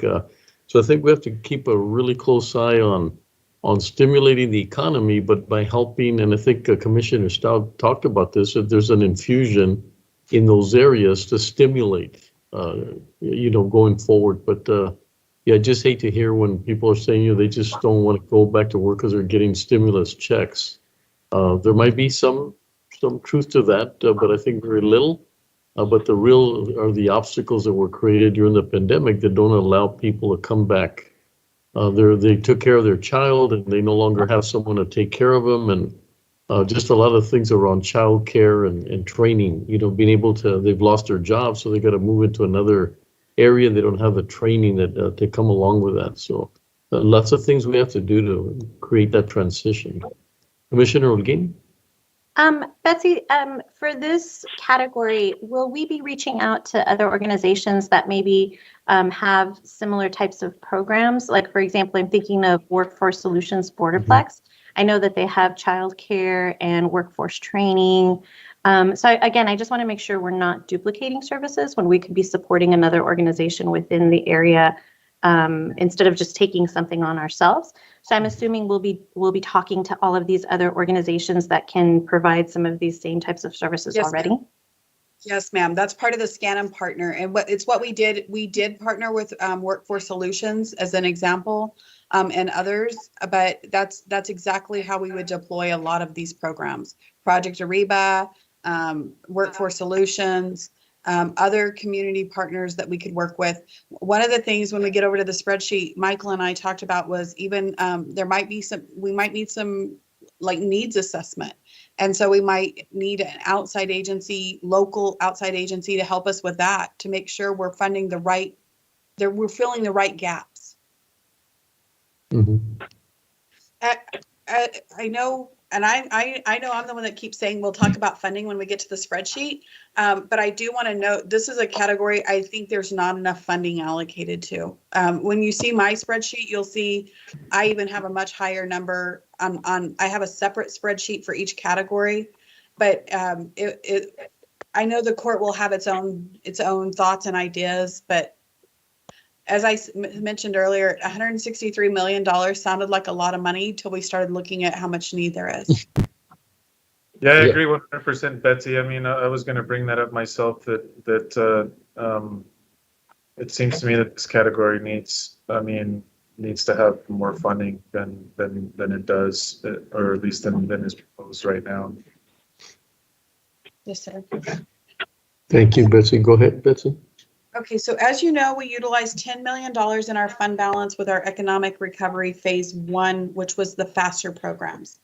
A portion of those programs included $5.5 million in loans, as well as several million dollars in grants. If the court wants to consider changing a portion of the FASTER program loans to grants, we would need to create a category to fund this over the next few years, depending on the eligibility and the method for funding these loan conversions. And then, of course, when the loans are converted to grants using ARP funds, if the court decides to do this, then that funding would go back to the fund balance to replenish that fund balance. Betsy, that's going to be a really difficult one, I think, because we were expecting that the loans would come back and then we would continue to help others. And I think that was conceptually, we were really strong on that, to say, we're going to help you, it's a great loan, but then we got to get that money back into, if we start covering it, and who gets it and who doesn't. And that's not an easy one for me, but especially because we had moved forward saying this would be great, it'll be a continued assistance throughout the year. So I think we're getting a little bit away from the conceptual framework. Commissioner Holguin? Real quick, Judge, if I may, real quick, just respond to something on that. I believe the first $1 million we talked about that, the first funding allocation, I'll need to go back and double check, because I believe I need to double check the CARES rules with legal, but I believe the repayments on loans have to go back to the U.S. Treasury.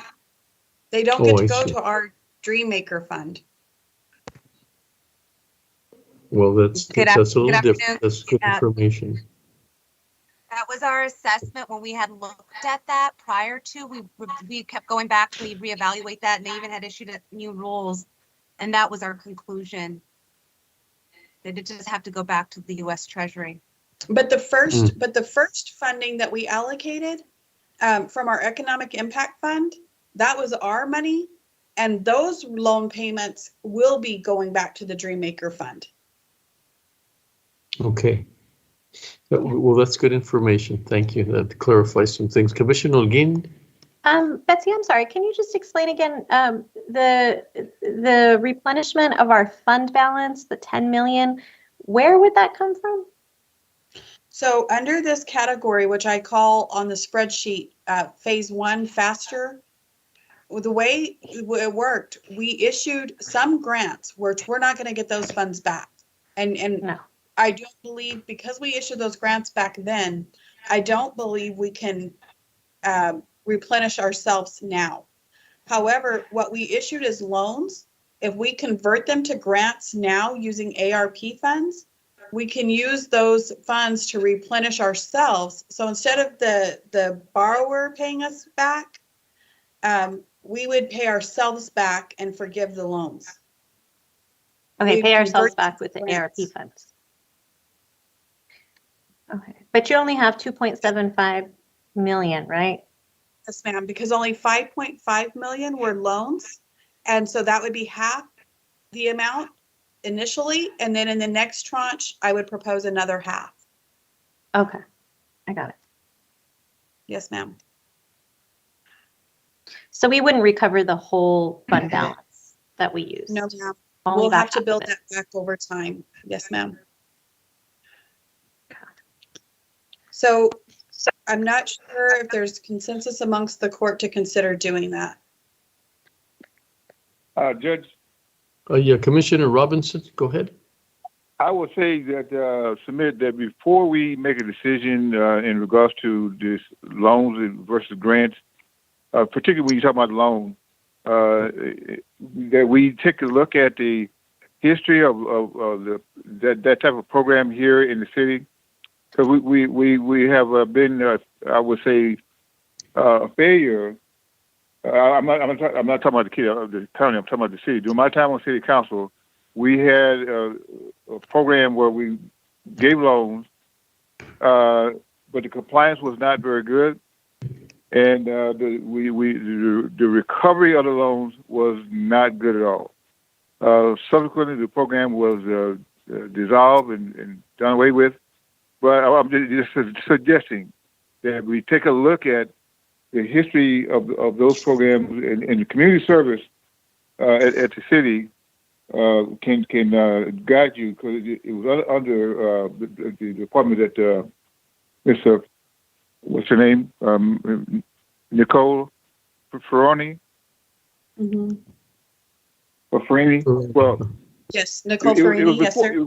It was before her time, but I believe they still should have a file history on that program. So I'm just suggesting that we take a look at that before we establish such a program. And to that note, Commissioner Robinson, the county had the exact same programs happening when the city was doing it as well.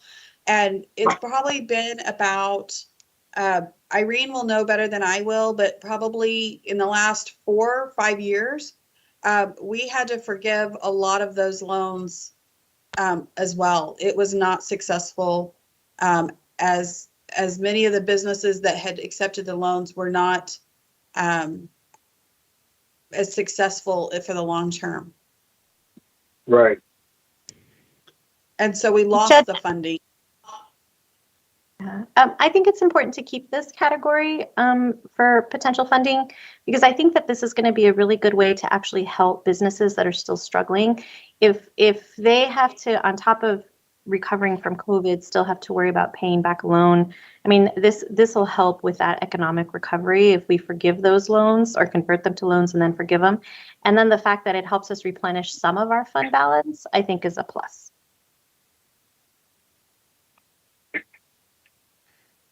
Comments, commissioners, or we have consensus on this one? Yep. Yes. Okay, thank you, Betsy. Thank you.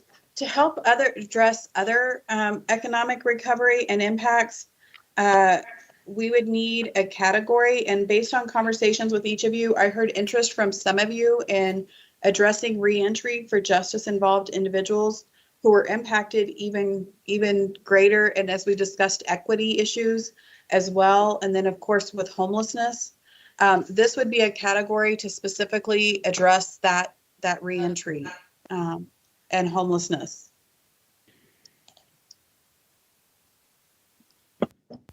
Judge, I'm definitely in favor of this item.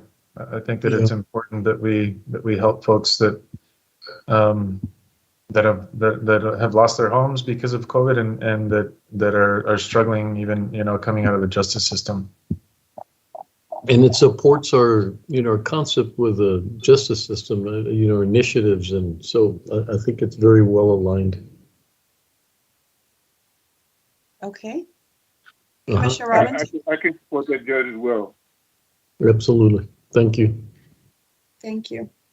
Okay, so other than a reserve contingency category, which I have recommended that we set up, the final category for discussion right now is our proposed other recovery category.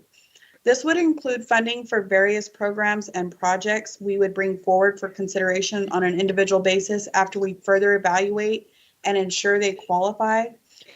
Projects or programs like medical examiner space, mental health programs and partnerships, including expanding the CIT team, healthy food access, nonprofits, nutrition, kitchen, staffing to address our court system needs with COVID as they come back from COVID and the backlog. There will be some temporary staffing costs that we'll need to help with.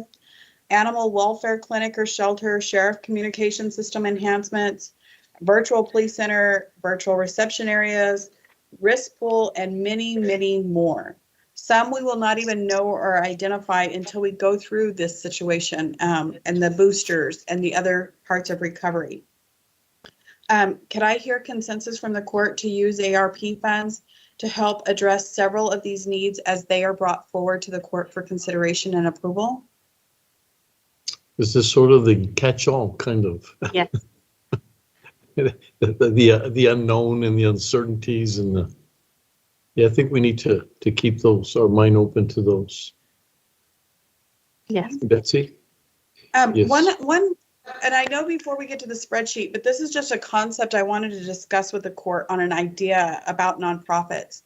As you know, the county currently helps to support various nonprofits, including Crime Stoppers, Project Ariba, and then we're also in a partnership with Moms on Board, who has shared with me that their fundraising has suffered significantly during the pandemic, certain fundraising programs, and they would appreciate assistance both from the city and the county in reaching the last mile of their fundraising.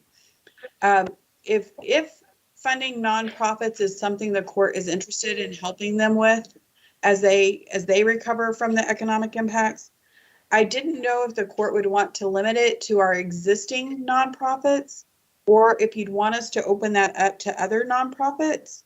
So some staff direction on that would be very helpful. Or another method to doing that, of course, if we open it up to nonprofits, we'll do like a call for proposals, and we'll probably get a lot more requests than we have funding. But we could definitely entertain that. Or we could allocate a certain amount for each member of the court and each precinct to consider which nonprofits are most vital to its interest or that precinct's needs.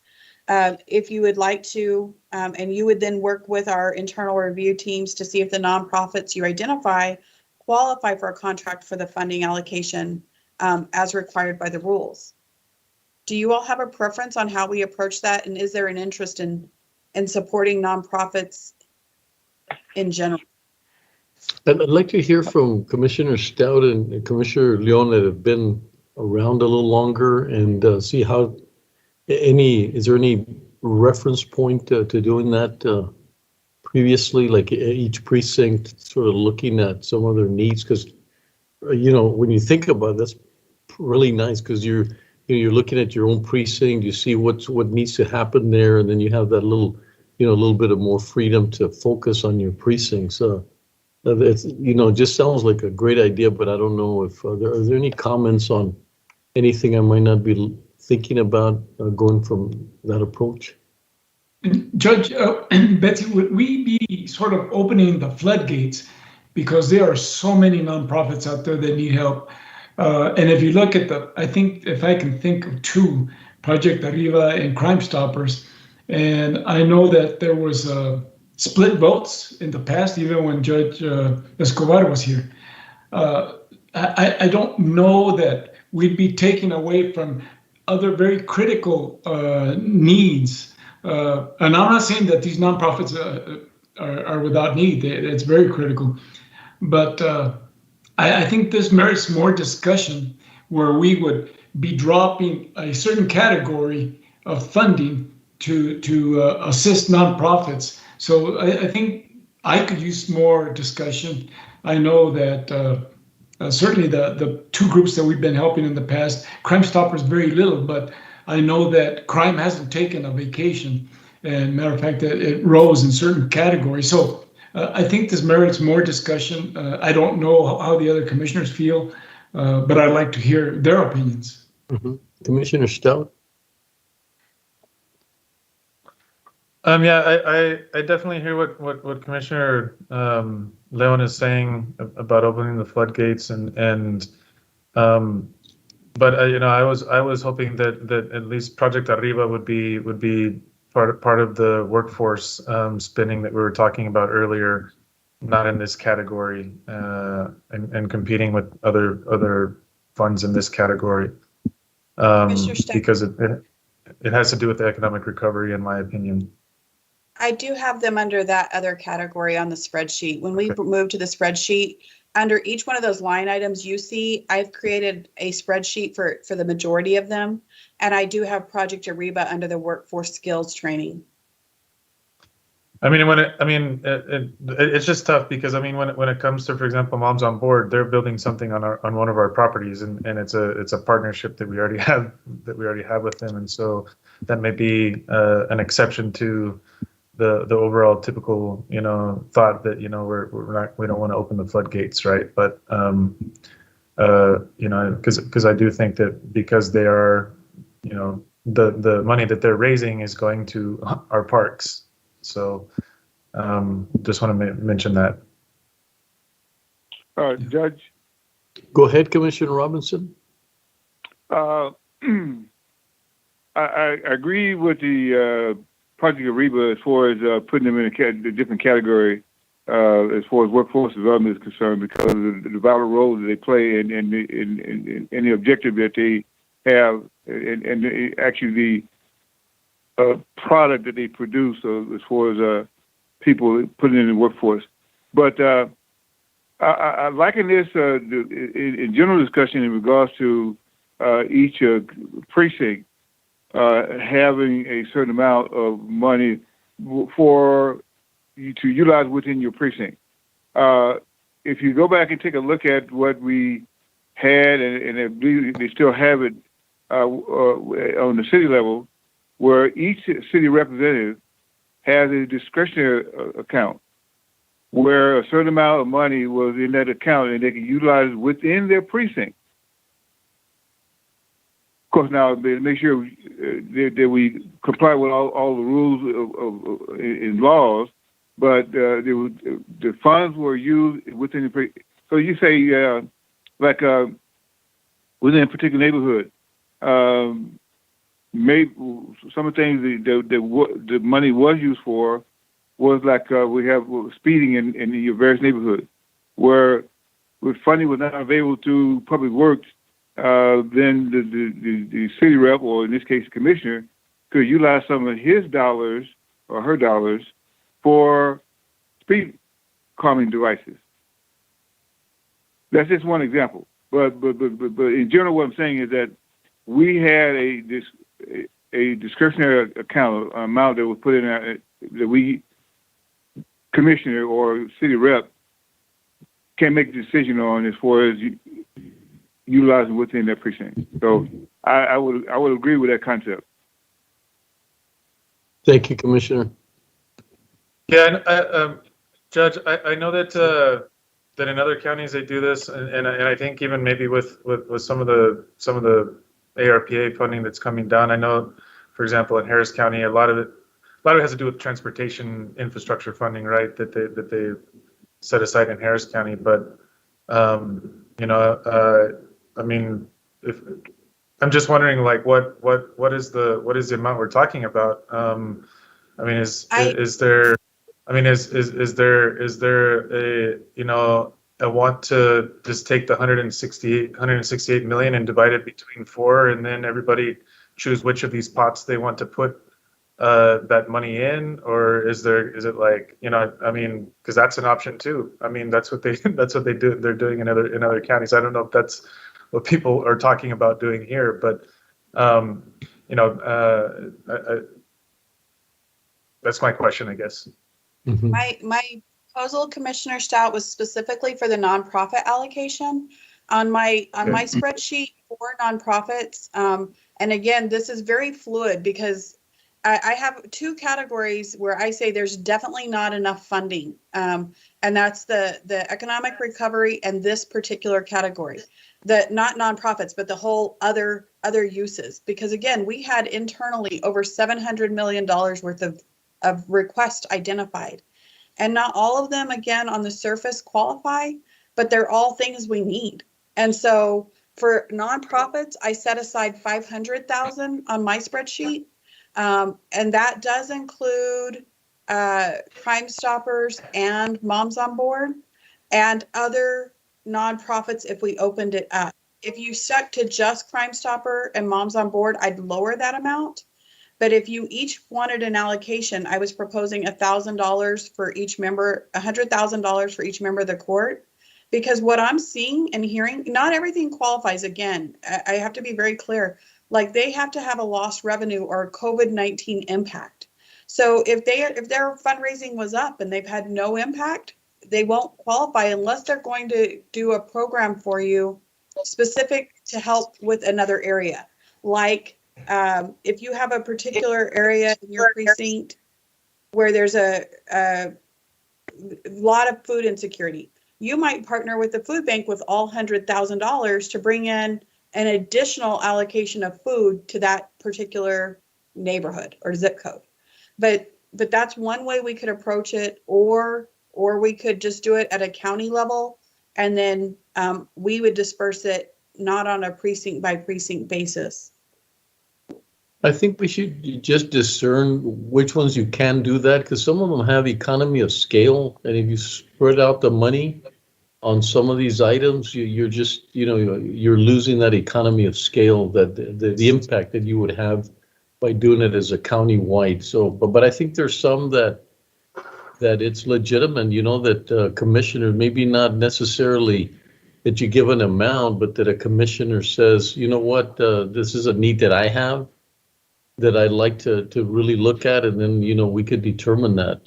But coming from them instead of a set amount, that there might be something that there's a lot of interest for them, and I think we would support that particular interest. Okay.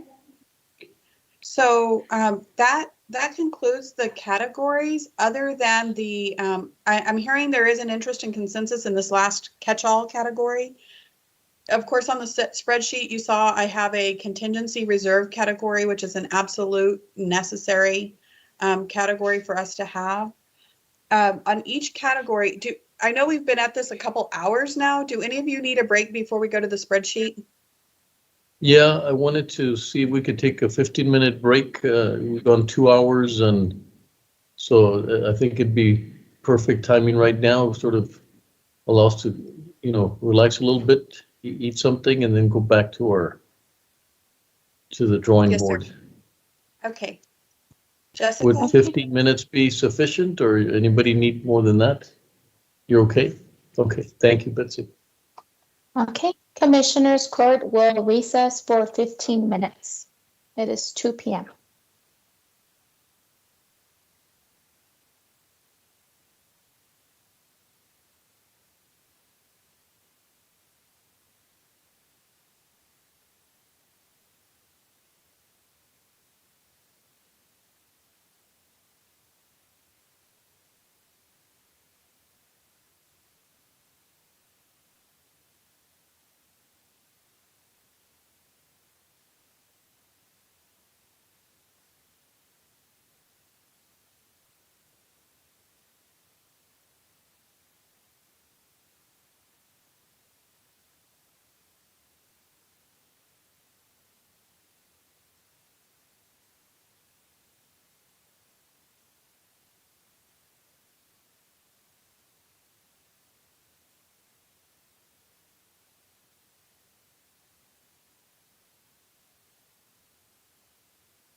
Most of us have pets, and we know that we have to take care of them and give them a home with love.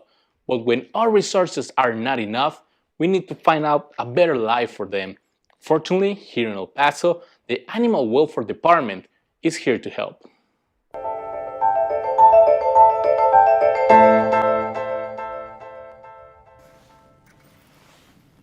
Every morning, the officers of the El Paso County Animal Welfare Department get into their trucks and set off for different parts of the county to help citizens with their pets. My main job is to protect, capture, and care for animals, educate the community. We do everything from our trucks. We do foster transportations. We do adoptions. We do microchipping. El Paso County is one of the largest counties in the state of Texas, and its Animal Welfare Department has only 8 officers to cover all the land outside the city. The county is very big in terrain. It's bigger than the city, actually, but the houses are kind of sporadic. It's a lot of terrain to cover. Today's mission is to collect some puppies and a little pig on the outskirts of the county. Es un bebito, ¿verdad? Tiene un mes, 2 semanas. From a man who no longer has enough resources to support them. In 2020, the Animal Welfare Department rescued a total of 1,769 animals, of which 231 were returned to their owners and 418 were adopted. After giving the men information about the spayed and neutered services, Heriberto takes the puppies and the little pig to a shelter on the other side of the county, where they will find a family for them. The name of the rescue here is Almost Home, and it's a big foster affiliate of ours. They help us a lot with our transition, so these dogs don't set foot at the shelter, at the animal services. After leaving the animals in good hands, Heriberto drives away to a new mission.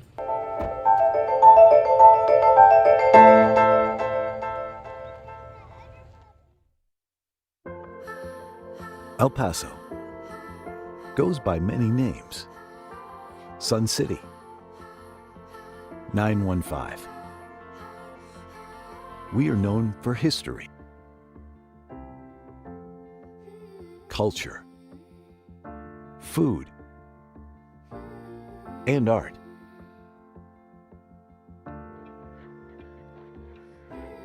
In the early 1900s, development and commerce in El Paso revolved around mining and trade. The nationally recognized mission trails are just one example of the many historic sites that portray our region's rich indigenous and colonial history. Since then, El Paso has evolved, and so has its people. We take great pride in nourishing a skilled and capable workforce, with 72% of our population being bilingual. We stay competitive among other large U.S. cities. The region's border location boasts a major trade port. It allows competitive local manufacturers to produce at maximum capacity. Fleet systems are capable of worldwide distribution of parts and products. Our state-of-the-art higher education systems are nationally recognized. The Texas Tech University Health Sciences Center El Paso, the nation's first comprehensive health sciences institution on the U.S.-Mexico border, provides students the opportunities to become doctors, nurses, and researchers. The University of Texas at El Paso offers 74 bachelor's, 74 master's, and 22 doctoral programs. Local government agencies and other economic development organizations help industries become established and expand in our community. The County of El Paso is great for business, but we also keep true to our southern hospitality with plenty of outdoor recreation options. It's easy to keep active in El Paso.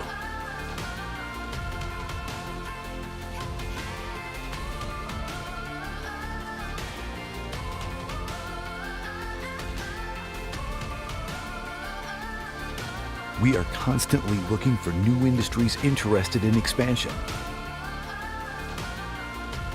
We want to offer our help and support in the process.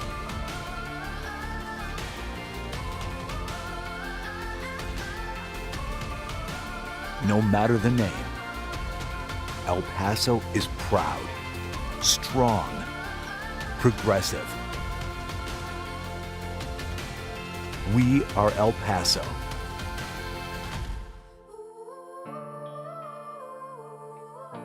Come see what we can do together.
Go ahead, Jessica. Stand by.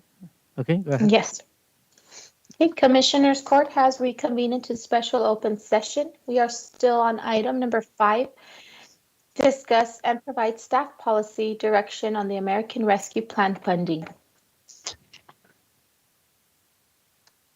Thank you, Jessica. Judge, so now that we've committed to the categories, we in the spreadsheet that I'm going to pull up, we have a beginning amount. I also have working, I'm sending you all an email right now with my working sheets. Again, this isn't final. It'll be based on your discussion, but I'm looking for you all to give us a beginning amount for a budget. This will help set some guidance and parameters for us to begin narrowing down other options further. And the court may adjust these amounts as it believes appropriate as needs and opportunities arrive, but this gives us something to start with, because under these budgets, we'll be bringing back programs and proposals. So just because you budget the money today does not mean it's finally approved, the projects and the programs. We're just trying to establish a budget. You may recall that I established a budget originally with CARES. Over a year ago, we came forward and talked about that in general, like categories. And in the end, we didn't do some of the things that we thought we would, and we did a lot more things than we knew we were going to be facing.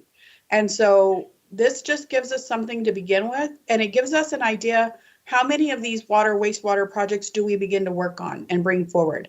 How many of these economic recovery programs do we begin to work on and bring forward? So, and of course, I'll continue to speak with each of you individually, and we will continue to have an agenda item on for the court to give us its thoughts and feedback as we proceed. So today, we'll adjust these category amounts, and we do need some commitment to those amounts, but know that they're flexible, and we know that the programs underneath them will be coming back for your approval. Does that make sense and provide some guidance? Makes a lot of sense. Just to Commissioner Stout, you've got comments? Yeah, before we go forward, I just wanted to make sure that because I heard, I mean, going back to what Commissioner Robinson was talking about, the distribution amongst the precincts, and so I was just wanting to understand that the rest of the court is not willing to go with a plan that would be like a proportional distribution amongst the precincts for the overall funding, right? As they're doing in other counties, like in Harris County. That's not something people want to do, correct? Yeah, I don't think. You know, one of my ideas, and maybe the rub that I have with it is, I'm not territorial, and I don't think any of us are. And by going at 100,000 as compared to 500,000, I think we'd be diluting certain projects that might be worthwhile. But I think it still merits some more conversation. Mm-hmm. I agree. But Commissioner Stout, what you're proposing is taking the entire 163 million and dividing it up amongst the members of the court to decide what to do with each quadrant of funding or each portion of funding. Right, and that's what I thought that was being talked about earlier as well. That's not what I was No. proposing. Okay. I don't know if that's what Commissioner Robinson was proposing. I didn't understand it to be that. Yeah, I didn't either. Neither did I. Yeah, because we talked about that economy of scale and how it would impact and dilute some things. But I still am convinced that if you have a project that's specific to your area, that it is brought up, and then sort of you nurture it a little bit, and put it together and bring it to court, and then we would vote on it. But I think I would like that, because you guys have some specific things that we might not know about, and bringing them up like that, I think we should be very open to each precinct having something that they'd like to work on, but not where it's a given, but where it's presented to the Commissioners Court. I mean, that would be my idea or approach. And Judge, Commissioners, if you'd like, we could create another category specifically for that kind of a bank, where it wouldn't necessarily be a nonprofit, but it might be some specific COVID-19 economic or health recovery program. As we go through the spreadsheet, we can definitely add that category. Is there a consensus to add something for that? Sure, I'm all for it. As we can certainly look at it, and it might be worthwhile, because I can think of several projects within Precinct 1, just as you all may think of projects within your own precincts. I'm not sure though if we need a whole nother separate category, because right now we're talking about it within the scope of the other category, right? I mean, I do think that it does merit further discussion, and I like that idea. But I'm just not sure if we need a whole nother separate category. Maybe we can keep it in the current category where it's in right now, the other recovery. Yeah, you're right. And then from there, you might specify in your precinct how it applies to that. Okay. Let me just make a Okay, note. Betsy. Okay, I'm just making one note Yes, real sir. quick. Commissioner Robinson, go ahead. Based on Commissioner Stout's question, let me just clarify what I was my position for what I was referring to.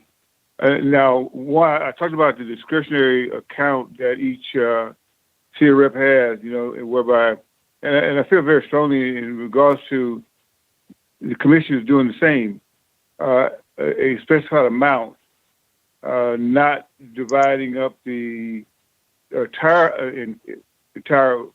amount for each precinct, but I'm saying, Bessie mentioned a figure, I believe, 100,000 for each precinct. That would be a good number, maybe even less, but something to where the commissioner could make a decision on and utilize within their precinct. But go back to the overall funding amount that we have received and will receive. I still contend that water, wastewater, broadband should be our top priorities.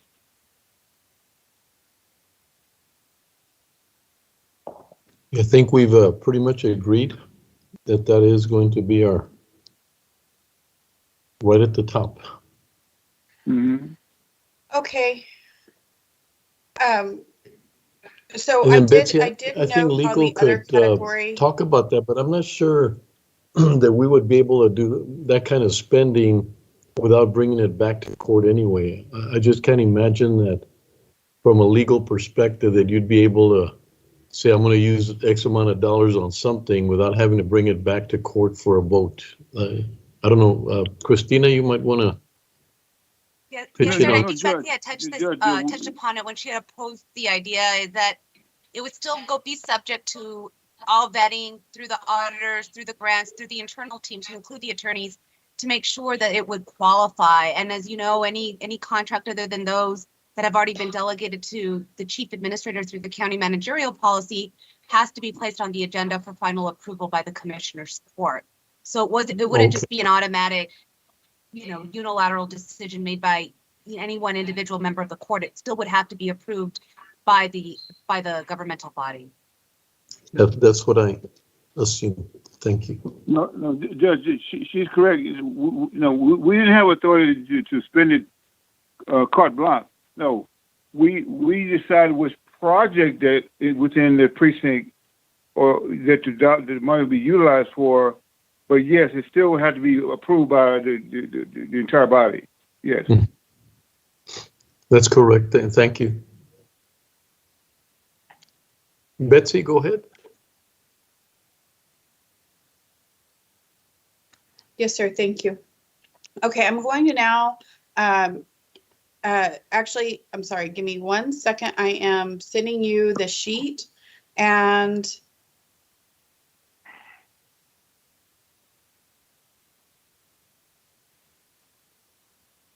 I'm going to pull it up. Oops. I'm going to pull it up so that everyone can see the screen.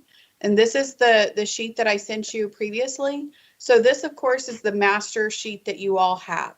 And it shows the general categories that we just went through, all of the categories that we've gone through.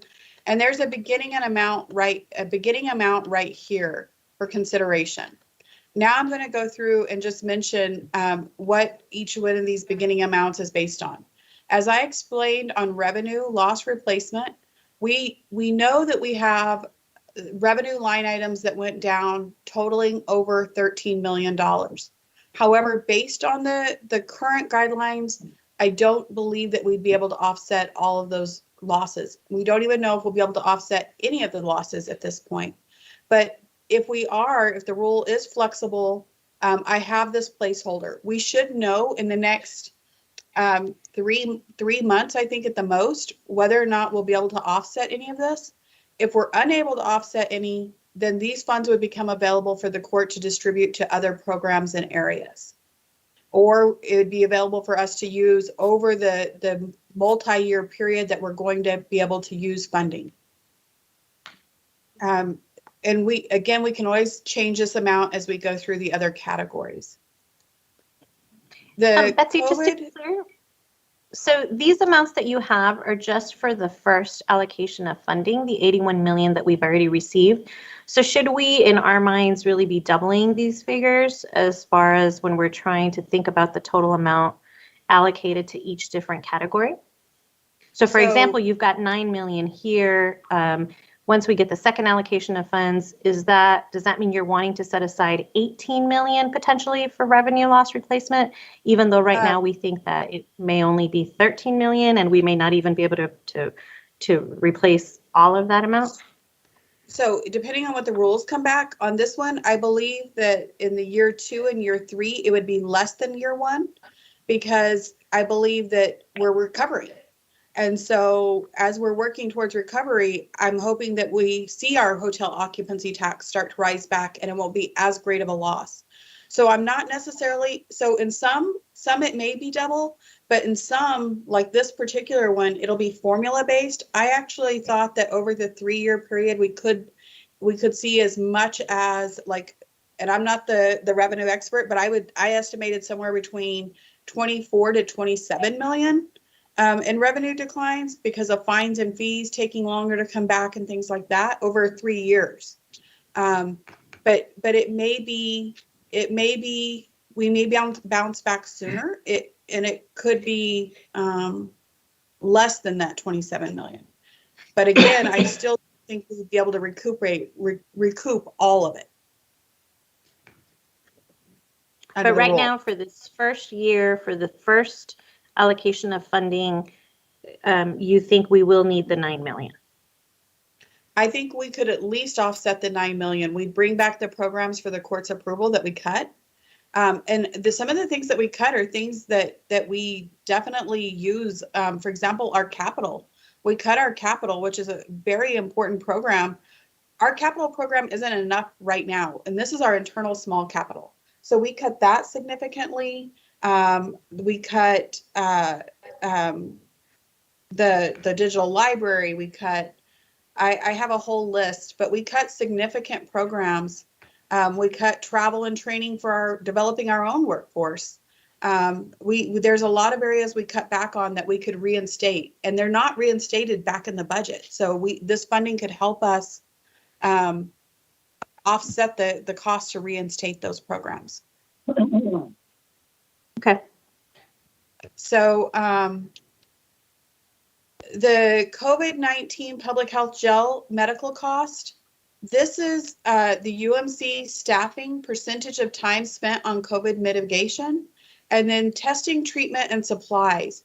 And why I'm including testing, because some testing is available for free, but why I'm including testing as a proposed cost is in the jail, we need very quick results on our test because we're trying to isolate individuals until we know that they're negative. So if we go the regular testing route through other sources, the free sources, we don't get the results back guaranteed as quickly and in an electronic medical record system as if we do the testing directly through UMC. So that's why we're proposing those expenses right there for jail medical. Any questions on this breakdown? So real quick, Judge, if I can ask a question. Go ahead. So this is for staffing moving forward until when? This is from this would be for until we get our next tranche of funding. Okay, so it's a 1 year 6 period, months. basically. 12 months. I'm sorry, 12 months? In 12 months? Yes, sir. So this is what we expect to spend. Do we have that many folks that have COVID in the jail? So we don't have that many that have COVID, but it's the work that they're doing to separate, test, isolate, treat, and every time there's somebody who has any kind of symptom, to quickly treat and isolate those individuals and then to have them tested. And this is based on actual expenses per month. So UMC has given me a per month breakdown.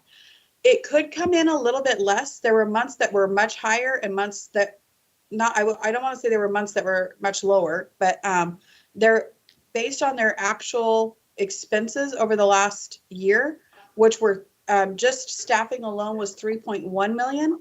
So I did lower it a little bit because it's not as severe as it was during, for example, December of last year. So the total funding is going to be 7 million from the total 163. It could be, because this again could be used for 3 years, but I'm expecting that will go down even further as time lapses. As long as we don't see the more people we get vaccinated, I'm hoping the less jail issues and time we'll see being spent on that. Do we have projections on what herd immunity looks like? By what time we'll get to herd immunity in El Paso County? Well, we do believe we'll be at herd immunity sooner. As a matter of fact, I'm working on the vaccine plan, and I've been meeting with Chief Esparza, Chief Rodriguez, some others as well regarding that. And we're already with the first vaccine. Plus, you look at those who have had COVID. We're trying to get some additional data on how many of the people who are vaccinated are also the ones who have had COVID. So we're approaching herd immunity fairly rapidly, because we're faster. We're ahead of the nation. I heard this morning that 63% of the nation has had one vaccine, and I think El Paso's at about 70% has had one vaccine. Yeah, I think that's going to play. it's- I think that's going to play a lot into whether this money is spent, right?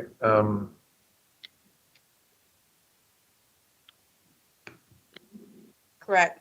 Well, I keep bringing this up, but when we open the bridges, our average herd immunity will drop significantly. Just by the now we do know that a lot of individuals will not be able to cross because they lost their visas. So they actually expired because they weren't able to, renew their visas. So the expectation that we had before, the number of people coming through is not as big as it was. And but I do feel that we have to keep our minds open on this idea that once a bridge is open, then for us to be able to reach immunity, there's going to be a lot more individuals in our community we have to consider as if they're here. So, I know I've been pushing that concept continuously, but it is something. And on this particular budget category, if the court wants to lower the amount, you can. We would just have to fund the cost out of general fund if they do occur.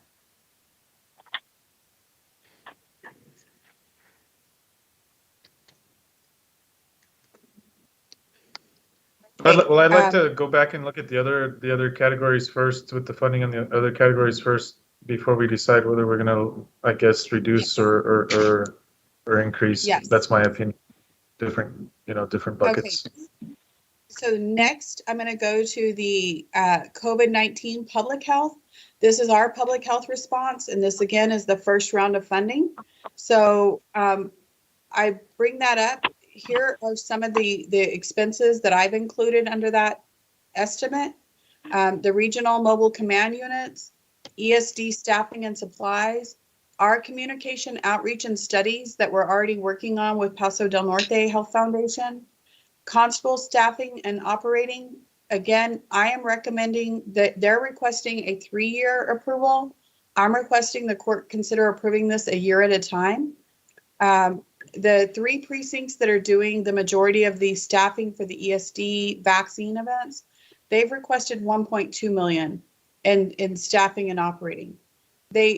I do know that generally, if this is approved for their grant funded position, you may consider if they can bring forward qualifying work being done. Other constables could come forward and request that there be something done for the staffing they have. So I did set aside a portion of funding for that as well. Equipment for constables and others, I put here as well because, again, I've already received some requests from other constable offices for equipping their staff and their temporary grant-funded positions. The mobile specialized vaccine and booster work, this would be a partial year because if there's something that comes up with boosters that's not immediate, that would only be about 5 months of this. When I say year, I'm looking at the ARP funding year. So that's generally May to May. And so we would have maybe 4 to 5 months of booster work before we had another round of funding. And again, these are just estimates. I don't know what all our needs are going to be. But I estimated $6 million for this particular category. And again, this is not committing to the programs underneath the budget. It's just a starting budget for us to work with. Betsy, I thought that we had funded the mobile units out of some other pot. Didn't we just approve that recently, or that's no? You pre-approved them under ARP. Okay. As a matter of fact, I believe they'll be on your agenda Monday for final approval, for final purchase. Yeah, that's right. Broadband, I have it $5 million, and again, that's I'm proposing $4.5 million to partner with other entities and private sector, and this again is just an estimate because it may not take this much to do a contractor or overtime staffing to oversee contracts, to go out and meet with the private entities and get them to submit request for partnership proposals, like how much would they be willing to fund per dollar of our investment, and do all the legwork to coordinate all the entities to come together. And again, also a consultant or a contractor to help us with some of that work. But again, that may end up being less, but that's just a placeholder I put in there. And water, wastewater, phase 1. I note over here that would be $34 million total over 2 phases. That's also true for broadband. The court may want to do additional funding out of phase 2 of the ARP funding. But for this particular phase, I propose the 17 million for your consideration. That's based on these top 12 projects here. They did provide 2 additional projects, but Norma explained to me that if we could get at least the first top 12, that it would really make a major impact. These 12 projects are only water and sewer. They do not include any stormwater projects. As you know, we have over, just some of our top stormwater projects are well over $220 million in stormwater needs. And we've been chipping away at those through the Stormwater Impact Fund, as well as working towards trying to obtain grants. So these top 12 projects include water and sewer in some areas, like the Laura E. Monday Survey 237 area, and then sewer for Willoughby, Mayfair, and New Way, water for Serene Acres, sewer for Panorama Unit 1, sewer for Athena West, water for Tierra de Oro, sewer for Angel Park, Wild Horse Valley, and Hacienda Real. Those 12 projects total right at the $34 million.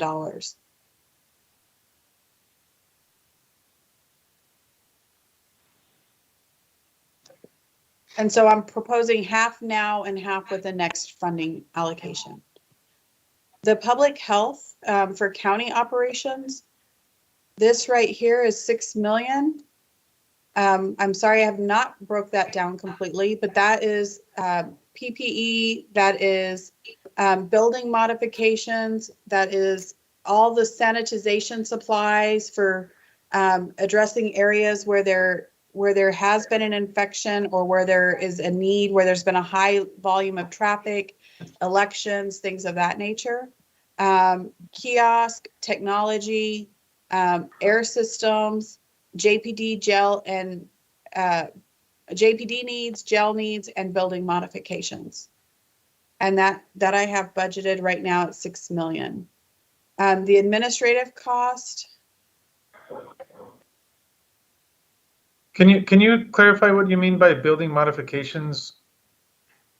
Sure. So, for example, if there's an open area where the public comes in and interacts with staff, one of the recommendations is to build a more permanent type of system where you can still hear the public, but they're not standing over you and in close contact with our employees, just to help mitigate the spread of any kind of virus.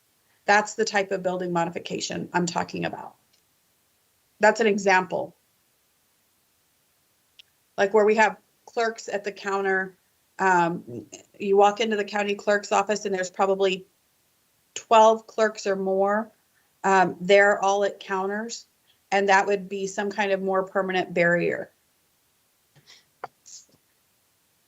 It'll be our new normal going forward. So Betsy, is there still a lot of those modifications that need to be done? Because it seems like from the different parts of the courthouse that I visited, it seems that we've already done a good job of putting the plastic barrier and all the sanitization. So do we think that there's still a lot more that we have to do? I don't know how many of those exist, Commissioner, until people are all returned to work. I'll give you an example, a simple example, and a small one in my own office. There is a barrier at the front counter where our front desk person sits. However, the majority of people who come in actually come behind that counter and stand at Claudia's desk. And there's no barrier. So facilities came in and did those barriers after a lot of people were already out. As a matter of fact, most of the people were remote. And so they didn't know that that's where a majority of people come and stand. Is that a significant amount of the 6 million? Probably not, those types of modifications, but just the need for gowns, gloves, and PPE for our employees at places like the medical examiners, and it's a high standard at the jails, at the for facility maintenance for our people who are cleaning our buildings. That's where we didn't necessarily provide masks and gloves before, but we will probably from now on. So we're talking about like forever on, even when we get to herd immunity and everything, having permanent barriers in place when it comes to customer service and things like that in the clerk's office, and I guess that's what we're looking at doing. Well, some of the barriers are removable. I think you all saw when we did your strategic planning how we had some temporary barriers there. But those are where we can relocate them or move them. So, and obviously like the one at my front desk, it's not, when we say permanent, it's not very permanent, but it is, it could be removed. But there still is a cost and a need to do those as they're identified.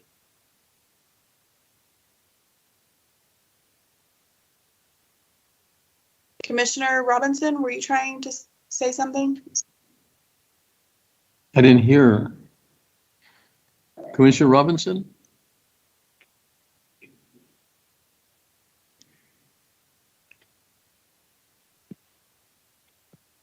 Okay. No. Okay. Okay. But this general line item is for our internal for our own employees and our buildings, things that we need to ensure safe operations at county facilities. And obviously Betsy, these purchases. you and I talked about there's some things that we've learned that we just can't disregard. For example, that our hospitals were saturated during flu season because, we just weren't aware that people, passed the virus, all that. And to me, it was a shock to know that there's times where we were saturated at the hospitals, just a regular flu season. So we've all agreed that as we move forward, we should have, what are some of the things that would prevent that and prevent some of our employees of being out sick and so forth. So it's not so much COVID related, but things that we've learned about viruses and flus and if anything else comes back up at us, we'll be prepared. And Betsy, does that also include the plans in the cafeteria? I haven't been down there. I don't even know if it's open right now, but that to me would seem like it needs some modifications. Yes, sir. That would include addressing the cafeteria. And I will tell you, a big portion of these costs also are technology cost. We've already purchased some of the like cameras and microphones, but things like I've mentioned the VoIP system. I don't think that Zoom or Teams is going to go away going forward. And having that system, first of all, this was something we already needed to do, was update our telephone system. It's out. I think it's an outdated system, and this would bring us up to a more modern system that would help support more types of programs for teleconferences, video conferences, being able to make phone calls over the internet, things of that nature. So that's, and one of the things that we've had is during this time with remote workers is the difficulty of making a phone call. You're either having to use your personal number, where in certain positions, that's not necessarily the best situation.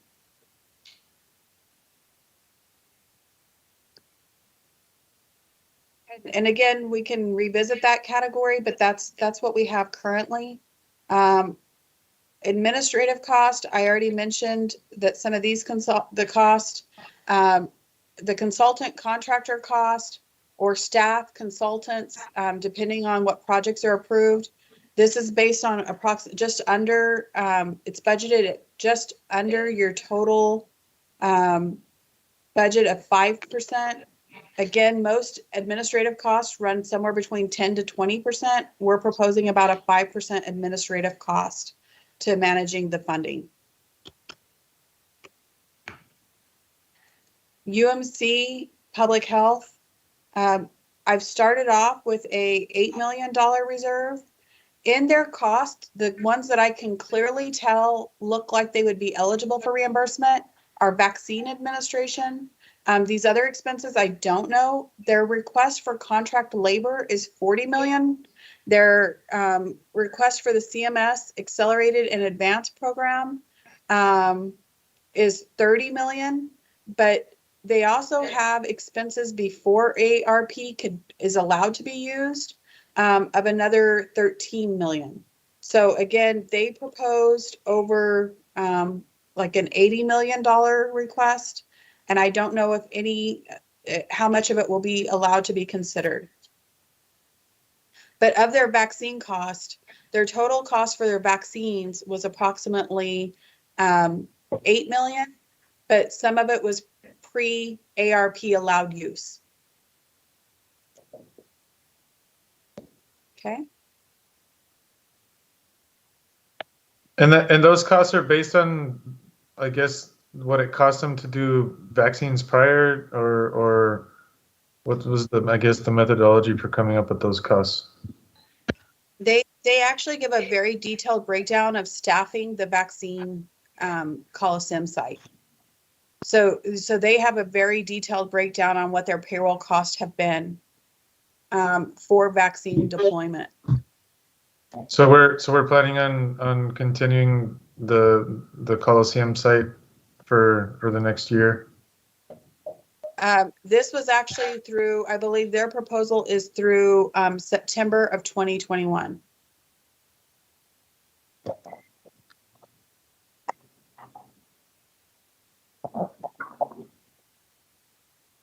So just 3 more months, September of 2021? That's what I do believe their proposal includes.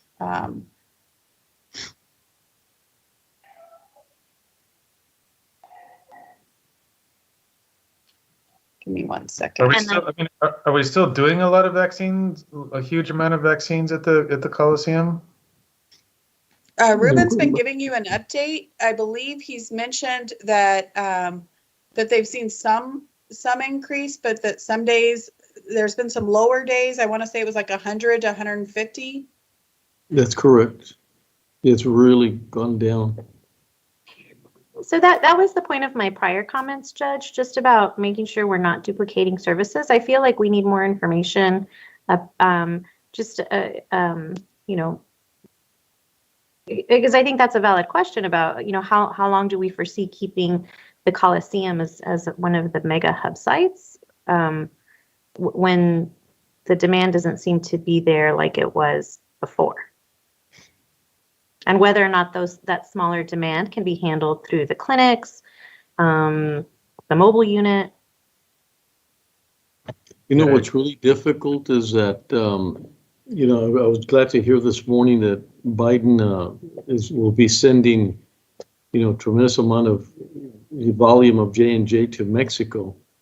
But I know that when we open the bridges, it's going to be it'll be a game changer as far as what we're going to be able to provide. I've already talked to Commissioner Garcia, and they're just waiting to see their potential of helping is more if they come across, and then you could help them when they come across. And so we don't know what that looks like. So my concern is that if we shut something down to reestablish it and reopen it, and, you know, so it's just difficult because we don't know. They're looking at the 21st of June being when they open the bridges. I don't know how likely that's going to be, but we're pretty close to sort of understanding what our commitments are going to be once that happens. Because I think there's going to be a lot of reliability on El Paso being able to provide the vaccines for individuals coming across. And I agree with you, Judge. And I feel like we do have to have a plan for when the bridges reopen.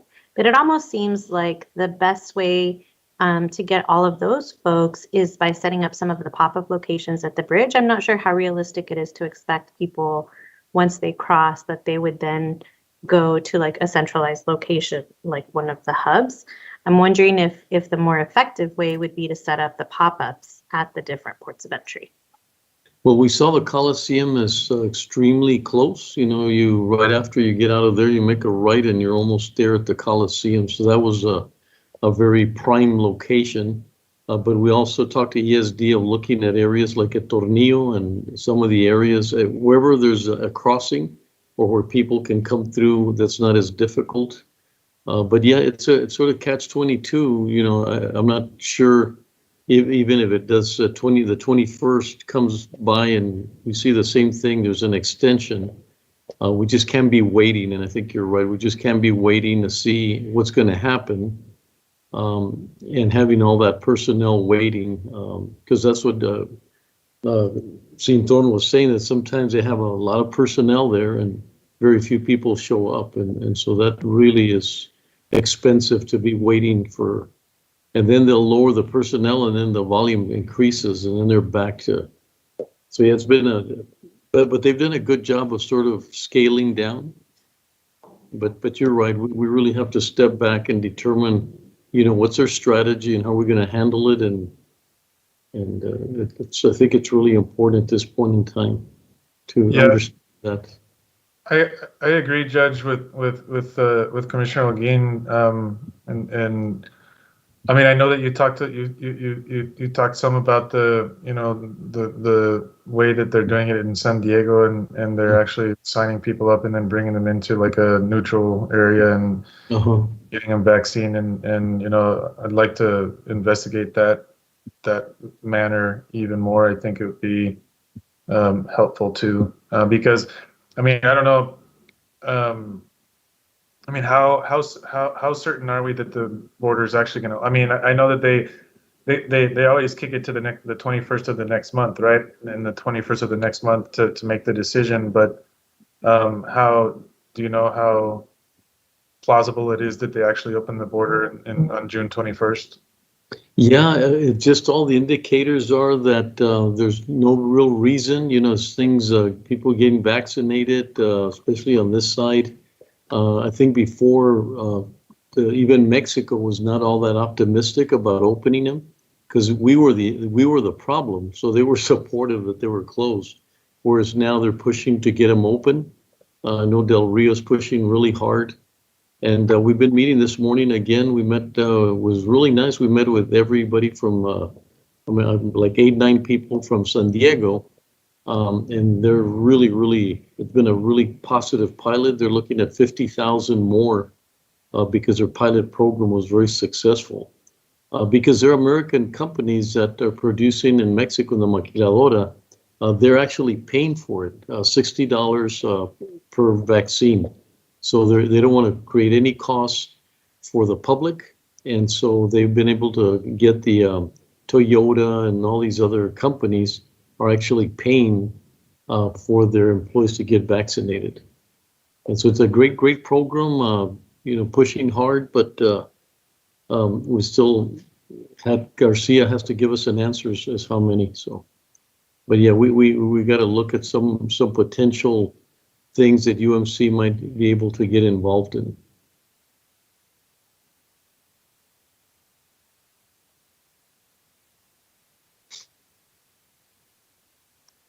Okay, so the next category after UMC is, sorry, give me just a second. My system is not wanting to come back.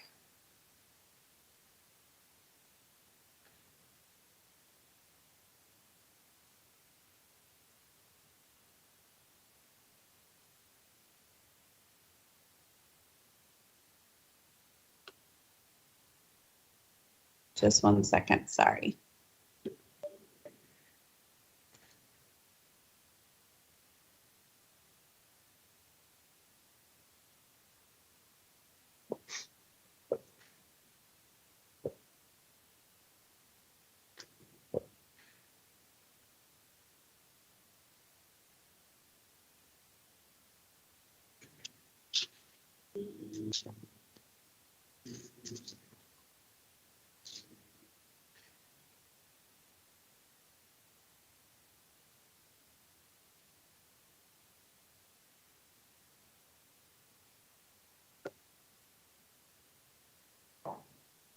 Judge, Commissioners, I'm going to need just a minute to restart my Excel. Just one moment.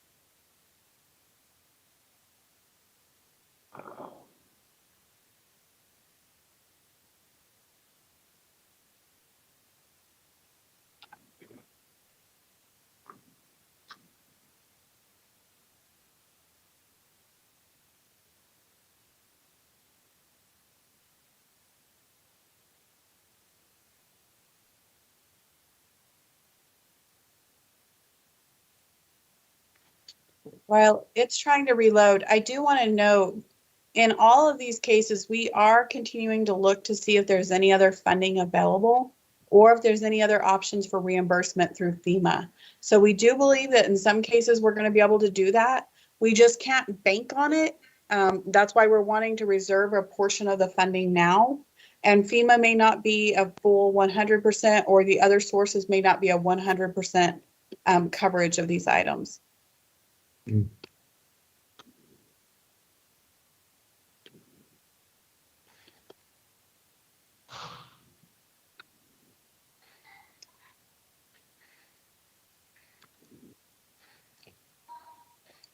I may have to log off Teams for just one moment to get this to work. Please bear with me. I'm sorry.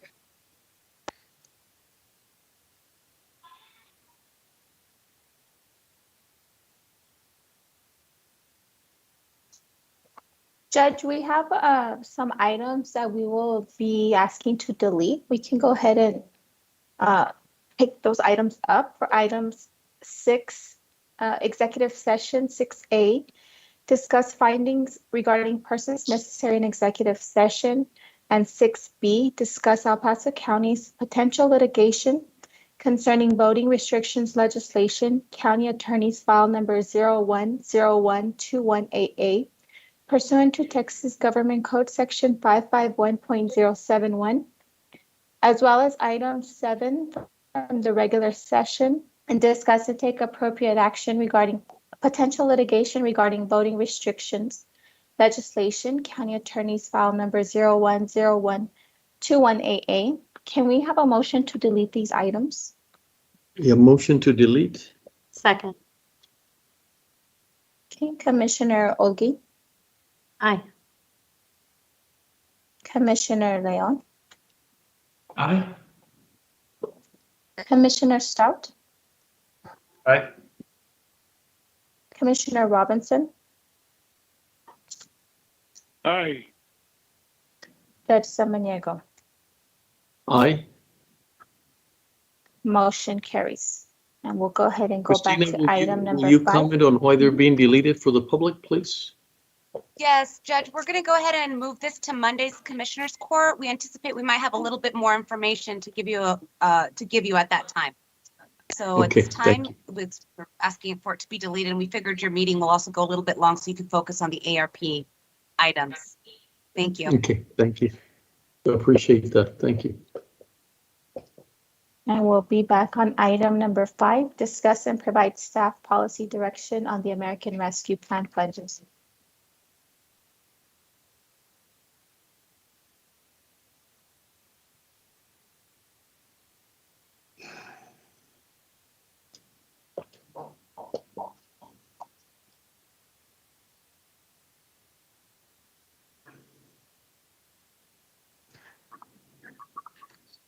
Alexis, can you pull up just the spreadsheet that was in the backup, and then I'll use my sheets. I'll share my sheets with the court as well. Yes, ma'am. Just a minute, please. It's not really liking. Not bad.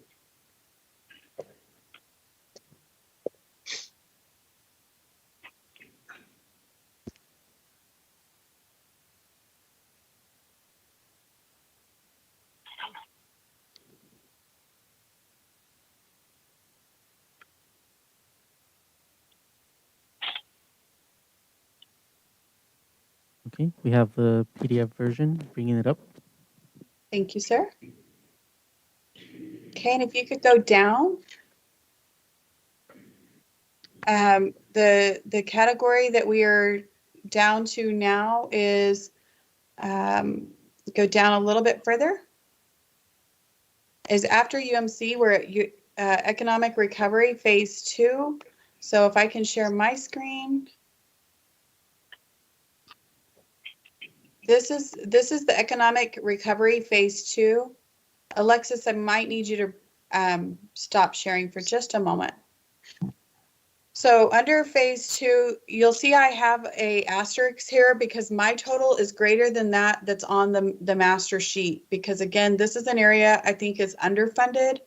I just don't know what areas the court would prioritize to lower. So I have a general business support for other programs that may come up. The MCA has been undertaking for the last 3 weeks a solving sprint to improve healthcare in the region, with the concept that they're going to come to the city and the county and ask for ARP funding to help address many of the issues that have been identified, with the goal of helping to improve El Paso's healthcare system, including mental health, to be in the top quartile of communities over the next 10 years, with a real significant resource allocation over the next 3 years. They have not fully vetted the cost of all the projects, but they've just been identifying the types of projects that would be needed. As I mentioned before, one example is, and something that was a high priority, is the healthcare medical records in our community, and that not all providers are able to provide or have access to an electronic medical record. And so they're going to be coming to the city and county and asking for funding. I'm not identifying which projects that we would fund or what those programs would look like at this point, because there's more work to be done. I'm just proposing you may want to set aside some funding for that purpose. And Betsy, as you know, you and I participated, and Joel, and it would just be a shame that if we weren't prepared for it. It was 2 weeks of discussions and really high caliber people participating. They brought company from that they sponsored. What is the name? Center. What is it, Betsy? Center Energy and Integrity. Integrity, Yeah. I believe it is. Yes. But anyway, it was an amazing 2 weeks. They put a lot of information in there, a lot of work. And so it would be a shame that we wouldn't be prepared, because they looked at a lot of vulnerabilities from diabetes and, food shortages. So just a lot of areas. And like Betsy said, we'll continue to meet next week and sort of vet them and focus a little bit better.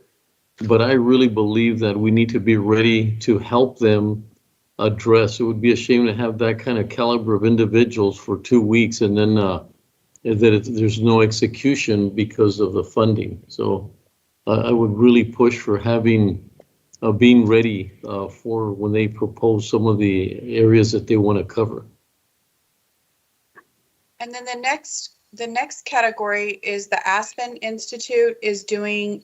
They have identified just a handful of primarily Latino communities. So they're only Latino communities, but they're working on a really exhaustive approach to identifying what those particular communities, including El Paso, need to really come out of the economic recovery better than they were even before.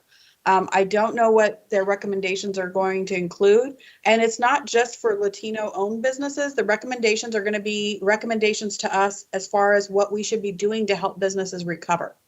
And so that's why I've set the $3 million there. You may even want to consider taking the $1 million from above and putting it into this $3 million, because I believe those are going to be the programs and projects that'll be like our next round of FASTER program with this first round of funding. The arts and creative industry recovery. You heard from several members earlier today. There are lots of ideas and concepts. I put in here 1.8 million. I have already reached out to our grants team to look into that National Endowment of the Arts to see if there's any other funding or grants that could be used to supplement or to enhance or if the programs don't need this much funding to basically help us fund some of those programs. Here I put childcare, workforce training, and other special programs.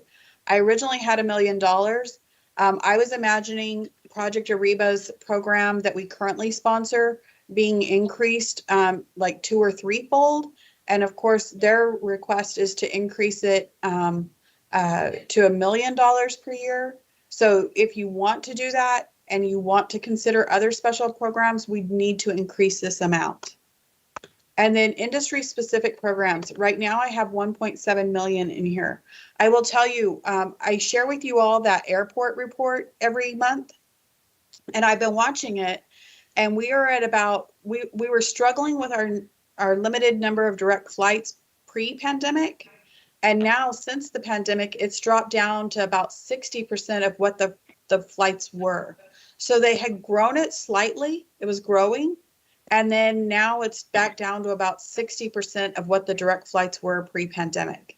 Some of that may return naturally, but if there might be programs to help that specific industry recover. Another area might be something to help. We know our hotel occupancy has been down about 50%. There might be creative programs that we want to partner with the city and others to I think I've shared an idea with the court previously, like where we try to encourage visitors to stay an extra night and we help comp that third night, like stay 2 nights, get a third night free kind of program, come see the area, take a little bit of extra time in El Paso. Those are types of programs that we may want to fund that are industry specific. There may be other industries that come forward that we did not realize how negatively they were impacted in our region. Could be musicians or other types of artists, or we don't even know all the particular industries that may have been unusually hard hit and have a harder time recovering. So that's where I've come up with this particular proposal. And again, this isn't what's on the master sheet, but it's an amount that I do believe the court may want to consider. The next category on, sorry, go ahead. Before you move on, can you just clarify? So for this that's on the screen right now, what you were showing us, is that for just this first allocation? And so really next allocation, we're going to be allocating those same amounts, or is this total from the entire 163 million?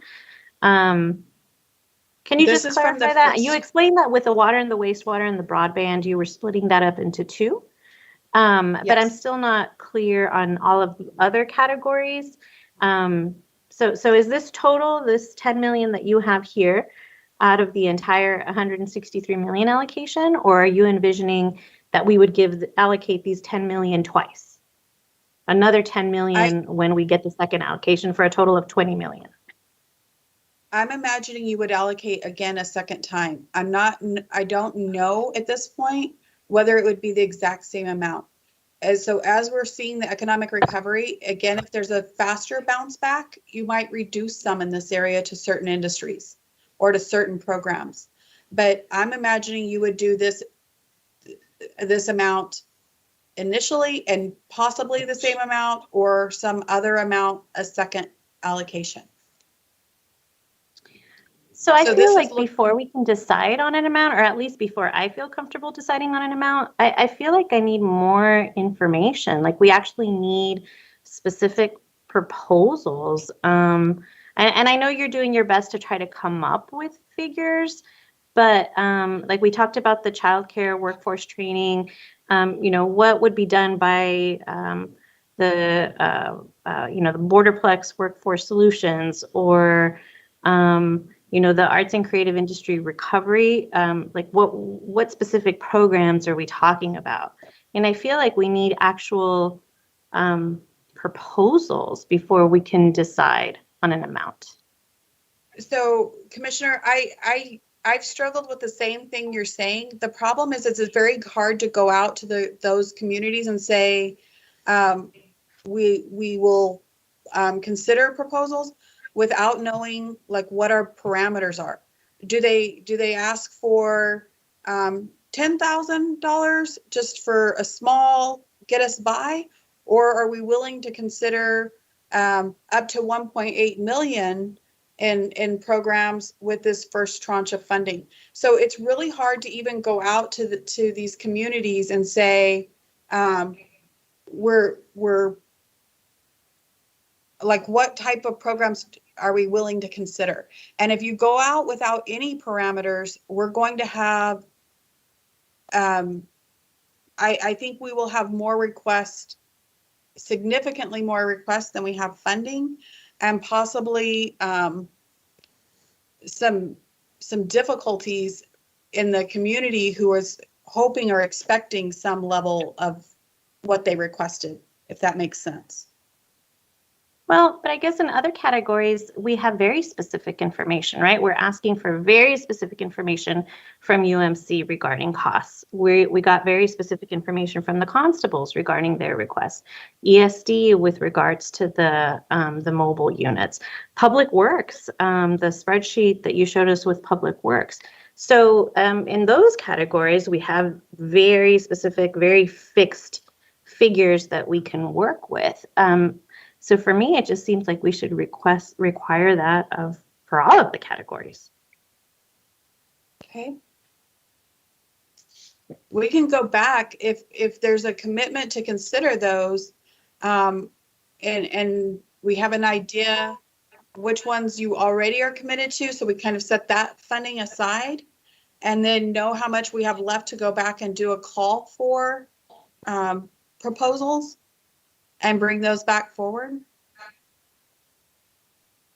Yeah, that's why I was asking Betsy to frame it like what you would like to see. And I think what you're trying to do is just sort of get a sense of the proportions, not necessarily be specific, because then you'll bring, but I do think we need to help Betsy sort of say, 15% is going to be used for this, and then she could work with it and bring the proposals back to us. So I think that's what you're trying to accomplish, right? Just get a sense of where we're at proportionately to the budget, but everything else will be brought back to us and be broken down and do the proposals and pretty much what we did that first time. But that's why I was asking you to frame it in what you would like to see from us. Commissioner Stout, go ahead. Thanks, Judge. Yeah, I mean, I hear what you're saying. I mean, but I think it's a little bit different because all of the other things that you're talking about, Commissioner Holguin, I mean, those are kind of internal proposals, things that we're spending on internally, right? And so, of course, those are, I mean, obviously, like the water projects, I mean, those things have been planned for a long time, right? And so, I think it's just it's kind of the nature of this different beast when it comes to the economic recovery portion, right? So, for example, the arts or the creative arts, we wanted to talk about that because it's a group that was left out with a lot of the stimulus before, and there could be some great projects that could be made come out of that. Like, for example, one project could be working on the murals that are under in the Lincoln Park area that had to be the pillars had to be knocked down, and we lost a lot of public art because of that. There's other pieces of education that some of the folks that got on earlier that talked about, and so I think that those proposals will definitely materialize, but it's just a little bit different, and so I should discard these types of programs or funding for these types of programs, because the idea hasn't been completely developed. We can say, we have this amount of money for this for this item, and then we can talk about, you know, how we get that out and help artists. And, you know, I mean, I could definitely see, for example, the murals at Lincoln Park becoming a very major tourist attraction, for example, if we're able to fund a project like that. You know, it'd be world class and you know, in addition to being the heart of the community. I mean, so that's just kind of one idea that we've heard people talk about. But again, I just think it's a little bit different, and so I just don't want to get to a point where we're saying, well, because we don't have an exact you know, a line item that says this is exactly how we're going to spend this money, and then we miss the opportunity to do some of these things. And I'm not by any means suggesting that we shouldn't have this category or that we shouldn't have some funding available for some of these projects. But what you're saying actually proves my point exactly. It's so you just talked about the mural project that had never been mentioned before. So that's my point exactly. Like, I have a hard time approving a $10 million line item that could potentially turn out to be 20 million when we add the 10 million potentially from the next tranche of funding, without having more of an idea of the types of projects that we're talking about. Now, I understand we may not have the exact dollar amount down to the penny, certainly, but to me, the idea would seem to be to try to get some of these ideas from the community. What is it that some of these organizations that would be requesting this funding, like, how do they think whatever their request is going to help with the economic development? I mean, right now, from what I've seen, I mean, there's none of that. We'd be kind of, you know, we're approving potentially a $10 million line item that'll potentially turn into 20 million without having any of that information. So I'm not necessarily asking for a down to the dollar breakdown, but I'd like to hear more about what that 10 million, potentially 20 million is going to consist of. Yeah, but we're just to be clear, we're not approving any line item or anything like that. We're getting a rough estimate so that she can sort of begin to look at these programs. And so right now we're just not, you know, it's a discussion, right? I mean, it's a brainstorm of ideas. But we're not, that's not your expectation, right, Betsy, that we would actually be approving any line item or anything like that? No, but it Right. gives I mean, us an it's idea to go kind of back like to the arts the community. FAFSA program that we set up. You know, I mean, we said, okay, we're going to take $10 million, and then we had a group of people come together and say, okay, how are we going to actually divide up that $10 million, right? Good example. That's how I see it. Yeah, that's a But good we example. knew with the FASTER program that we wanted to do grants, that we wanted to do low interest loans, that we wanted to help businesses prepare for COVID and the technology upgrades. Like, we had an idea. It wasn't like it was just the 10 million and let's see what ideas come out. We already kind of had an idea. And that's what I feel like we don't have. So I'm not comfortable with the 10 million figure that's currently on the spreadsheet, just because I feel like I don't have enough information. So I understand we don't need specific amounts right now. I just would like to have a better idea of the types of programs that we're talking about. So, Commissioner, What some would of be the the programs best, are still. yeah, just real quick, Betsy, Commissioner, again, what would be the best approach? Would we sort of ask Betsy to go back and sort of combine the two instead of leaving it just on a? Go ahead, Commissioner. See what, because I think you've got it. Yeah, I mean, I imagine that Betsy has already started receiving some calls, maybe some of the folks that were on the call today during public comment. I mean, I would just like to hear what kinds of programs, people have in mind. Mm-hmm. What do you think, Betsy? What would be your best approach based on what Commissioner Holguin thinks? I guess right now I'm trying to set aside some amount of money for the court to have when people bring these projects forward. And these projects are still coming, they're still being developed. For example, the Aspen Institute, we have shared with them, like, sooner is better than later. They're working with UTEP, Dr. Shaduri. I mean, they're really working to try to bring forward programs that will help us come out of this economic downturn better than pre-pandemic, but they don't have the specifics yet. They're going through multiple phases, and just like the MCA is. Same with the arts group.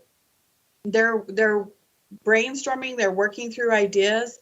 One of the things I heard from them is like artists often don't have a chance, because you're an independent artist, you don't have a chance to develop leadership skills. So one concept when they talked about the residency training program, just to help artists be able to come back for positions that are better paying, in, like they explained, they can't get on at the museum level or other, so that's some of they're still working through what those programs would look like. But when they do come forward, and if the court does want to support them, you need to have some funding set aside for it, or we would possibly dedicate it to something else. And of course, if the court wants to do that, this is your projects, your funding. So we just need to know whether or not to entertain those kinds and to set aside some funding for those kinds of requests when they come forward. Yeah, And those because kinds you of have to have programs, do we work parameters, on right? them?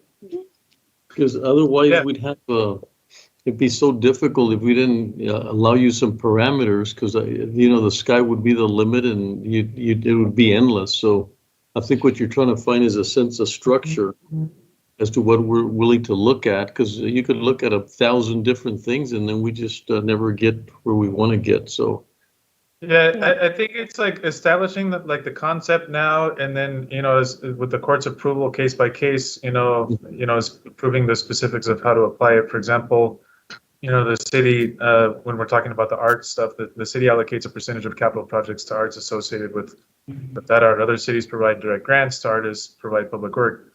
This court could talk about the education piece, or many of those things, or a big project. There's lots that could be done, but it's just, I guess, approving the concept that that's something that we want to try to do. Yeah, no, and that's fine.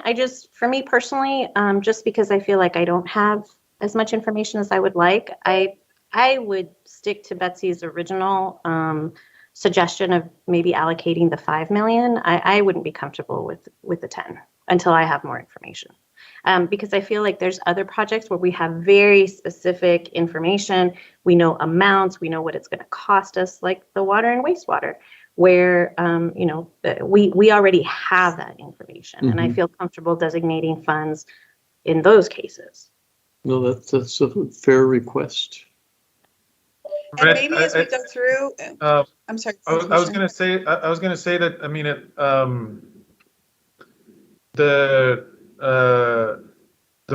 we're going to talk about like the Project Arriba funding, I mean, I think that's pretty straightforward, and we would understand. I mean, that I think would fill your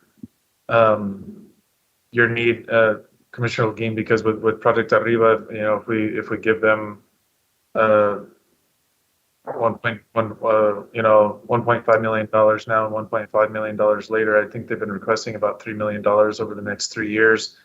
We know what they do, for example. So I mean, I don't know if it's every single line item within that $10 million that you're worried about, or if it's all together, or but because it seems to me, the Project Arriba stuff is something that falls in line with what you're saying, that we know what it would be for and how it would be utilized, right?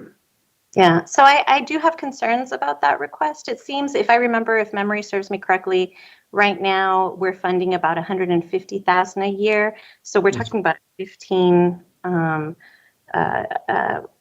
increase, a 15-fold increase to funding, 1.5 million. Well, actually, no, I guess it divided by 3.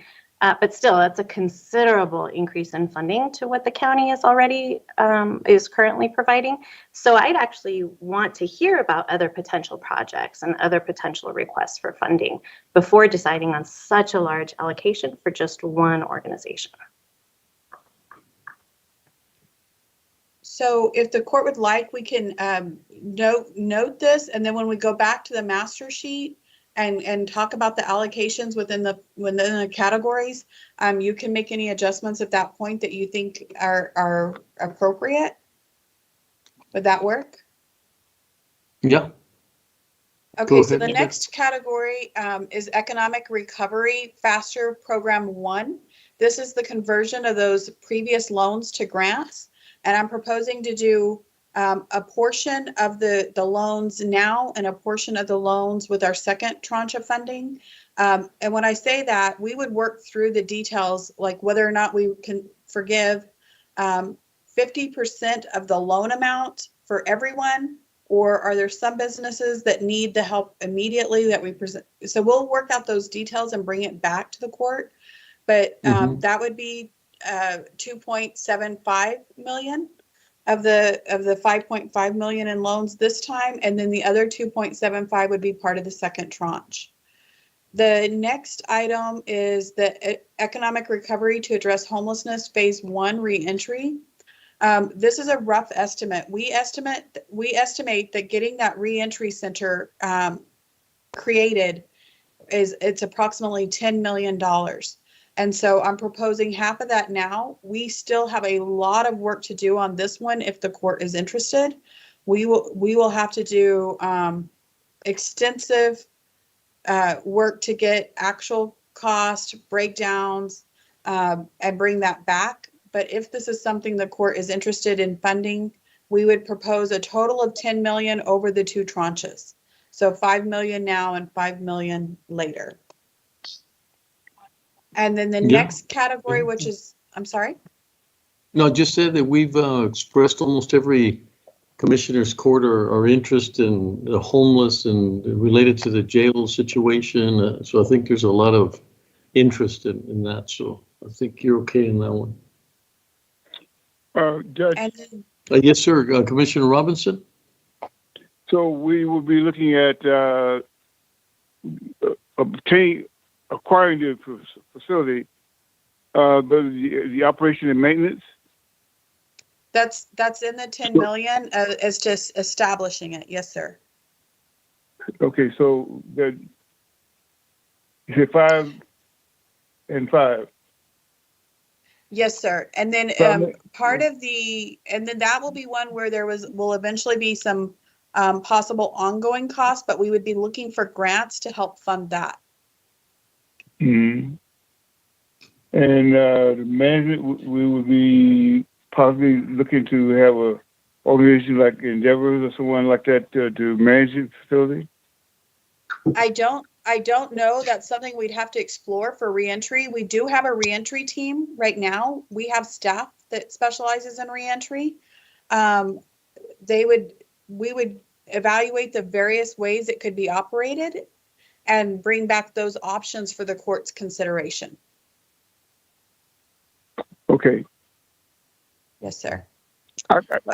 I can go along with that. Thank you, sir. Thank you. And then the next category is the other recovery. This is another one where I have an asterisk saying I don't think we have enough funding in this particular category. I think there's a lot of things that will come up for consideration that the court will want to fund.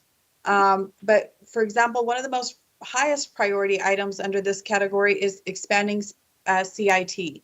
I've worked with the sheriff's office and they've submitted their proposal. This includes the equipment, the staffing for both the sheriff's office and the EHN to expand our CIT teams. It includes 1 supervisor and 5 additional teams. And that's for just the first year. I imagine that next year, this is why it's not a 50-50. I imagine the next year, if we want to continue this would be an expense we'd already be planning to eventually bring on ourselves. But this would be we're already seeing an increase in calls for these types of services because of the mental health impacts part of it is from the mental health impacts from the pandemic. So this is year 1. We could treat this one of 2 ways. Year 2, we could either plan the second tranche of funding. We could either budget ourselves for 2 more years of operation, or we could start weaning ourselves off of it and moving it to the general fund because we know we're eventually going to have to absorb it in the general fund. Risk pool, again, this is to help offset any medical costs related to COVID-19. We cannot go back before March 3rd, but from March 3rd going forward until next May, I set aside 1.5 million under this cost. It might be more by the time the year's up. We don't know. Staffing for return operations, temporary and overtime. Again, there are areas where there is an increase in demand because of returning from times like, for example, the court system, JPD, areas where we were not operating, where staff, we might need either some temporary staffing or some overtime allocation to get caught back up. Other programs, equipment, and systems. I have a list out of the $700 million worth of requests. I've gone through and identified some things that the county probably would do otherwise, or that the court might be interested in continuing to fund. And it's everything from a kitchen for the nutrition program. That has really been a challenge, and COVID exacerbated that challenge. Gel elevators system, needing some renewal and air systems. The list is very long. Medical examiner space, sheriff's microwave connectivity, P25 system resilience. And again, I don't know if all these would qualify. We would have to vet them much further, but these are all animal welfare clinic. During the pandemic, we were not able to take animals to the city, and it definitely exacerbated the need for our own welfare clinic and even a food distribution program for pets, to be able to have people keep their pets at home and not have to release them. Annexes to bring services closer to the community, SNAP coordination. Virtual police center has been really advantageous. A healthy food program. I have lots of things from the projects that have been proposed that I'm sure will be brought forward to the court for consideration. So again, I just have this placeholder right here for some of those programs to be brought forward. And then again, this was the nonprofit support. It would include mob and Crime Stoppers, but not including Project Ariba because that was under the previous line item. And this could be done either by carving out mob and Crime Stoppers or letting the court decide as individuals if you want to support those programs, or giving each member of the court an allocation to consider who you think would be the best recipient for your use of that $500,000. And So do we have that's- figures for mob and Crime Stoppers if we were to carve that out? I think Crime Stoppers over the 3-year period, they mentioned something like 10,000 a year, so that'd be 30,000. And then Moms on Board mentioned that they are short. They think under fundraised by about 90,000, but they're also requesting that the city consider helping to fund a portion of that as well.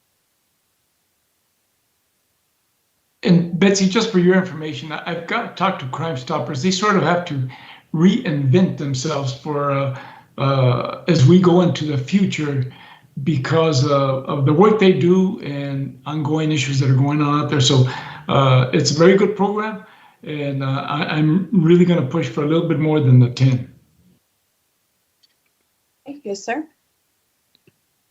So if I can go back to the master sheet and just go through that with the court to see if there's any specific areas. Alexis, if you could take yours down, I think mine will work. I hope.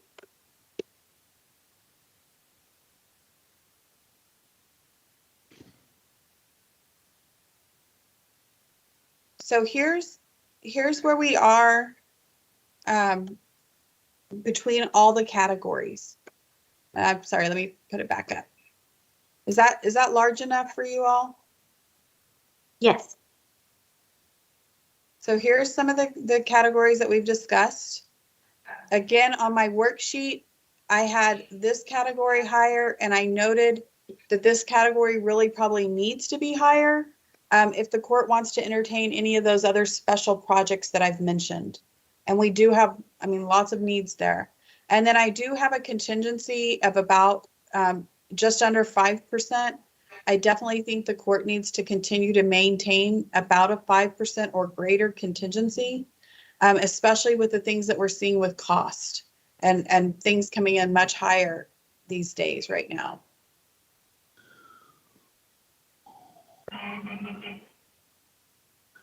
So I don't know if you all would like to give us some guidelines or direction, or if you agree with these amounts. Well, Betsy, they're all moving targets, are they not? And as we move out of phase one, let's say the funding, and we go into the second half, we will have better ideas insofar as more specific information that we are receiving as Commissioner Holguin requested. Yes, sir.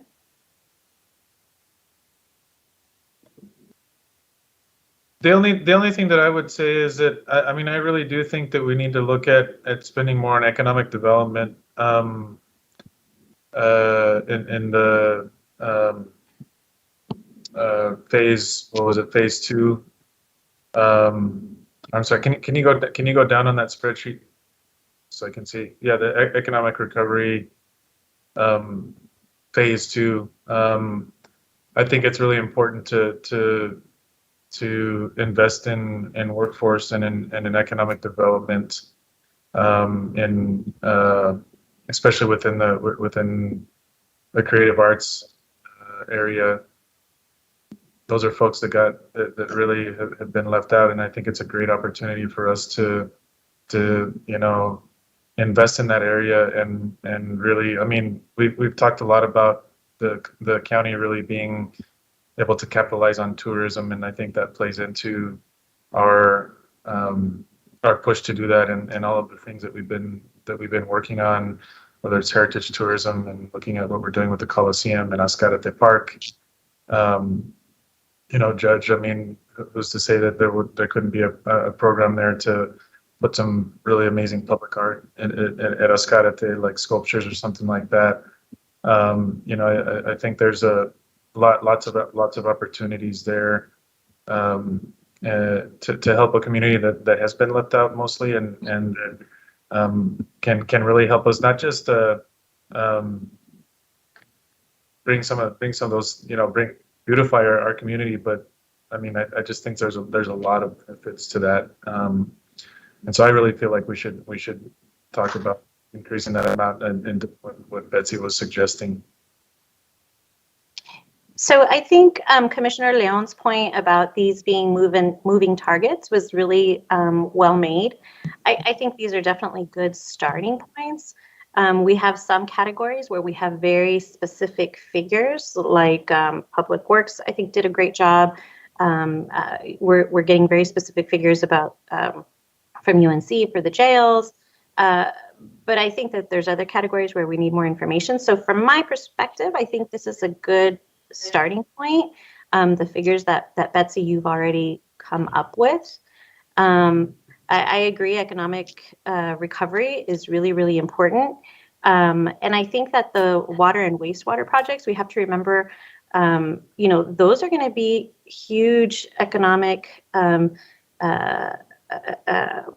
I mean, that's going to provide a lot of economic benefits as well. I mean, those are going to produce a lot of jobs. That's why I think that that's so important, in addition, of course, to all of the humanitarian reasons that we talked about with people's need for water and wastewater. But I think that's going to be a huge economic driver as well. But I feel like, Betsy, these are good starting points with the understanding, like Commissioner Leon said, they're moving targets. As we get more information, we'll be able to get these figures closer to maybe where we want them to finally get to. But I feel like this is a good starting place, at least. Commissioner. Oh, Judge, were you trying to say something? I think you're muted.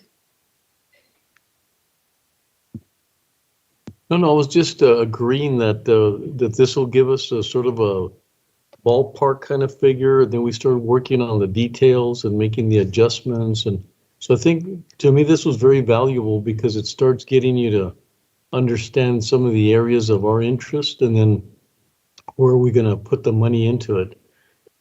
A lot of them that drive the economic, their return on investment, like the art and getting tourism, and tourism's, then we get revenue coming in. And so some of them, it's a win-win.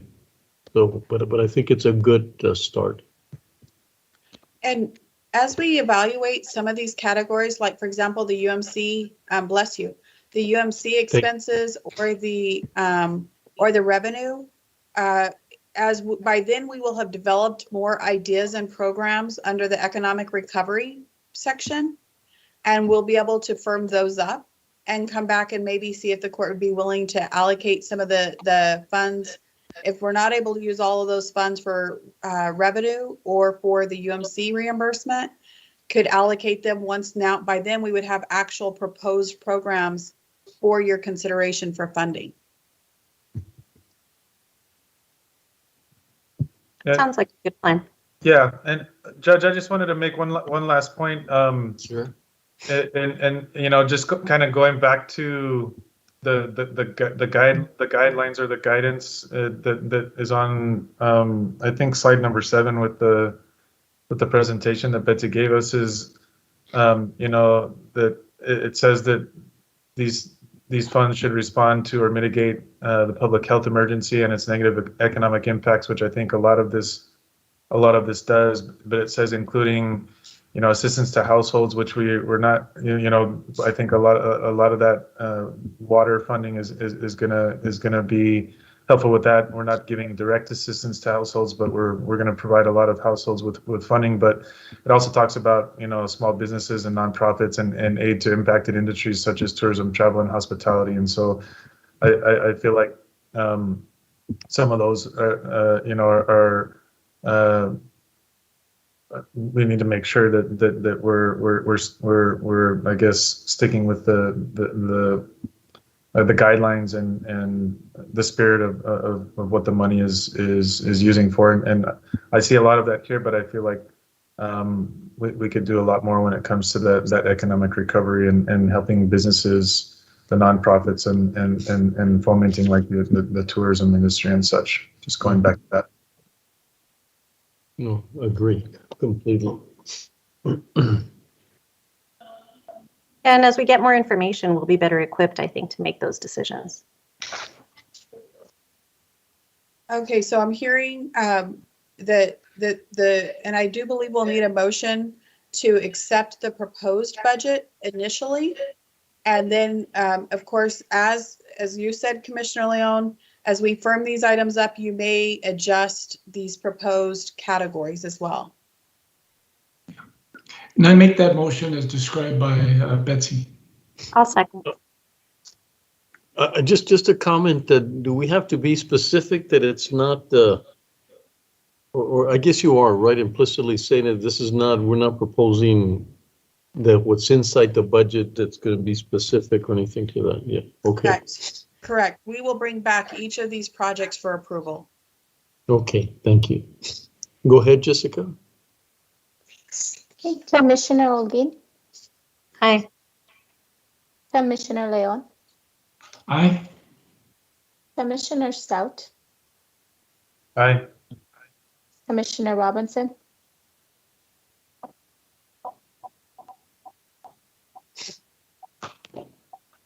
Commissioner Robinson.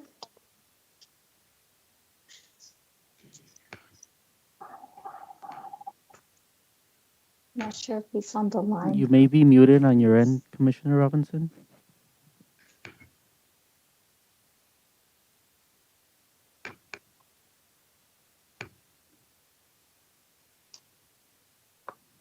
Okay. Oh, I'm sorry.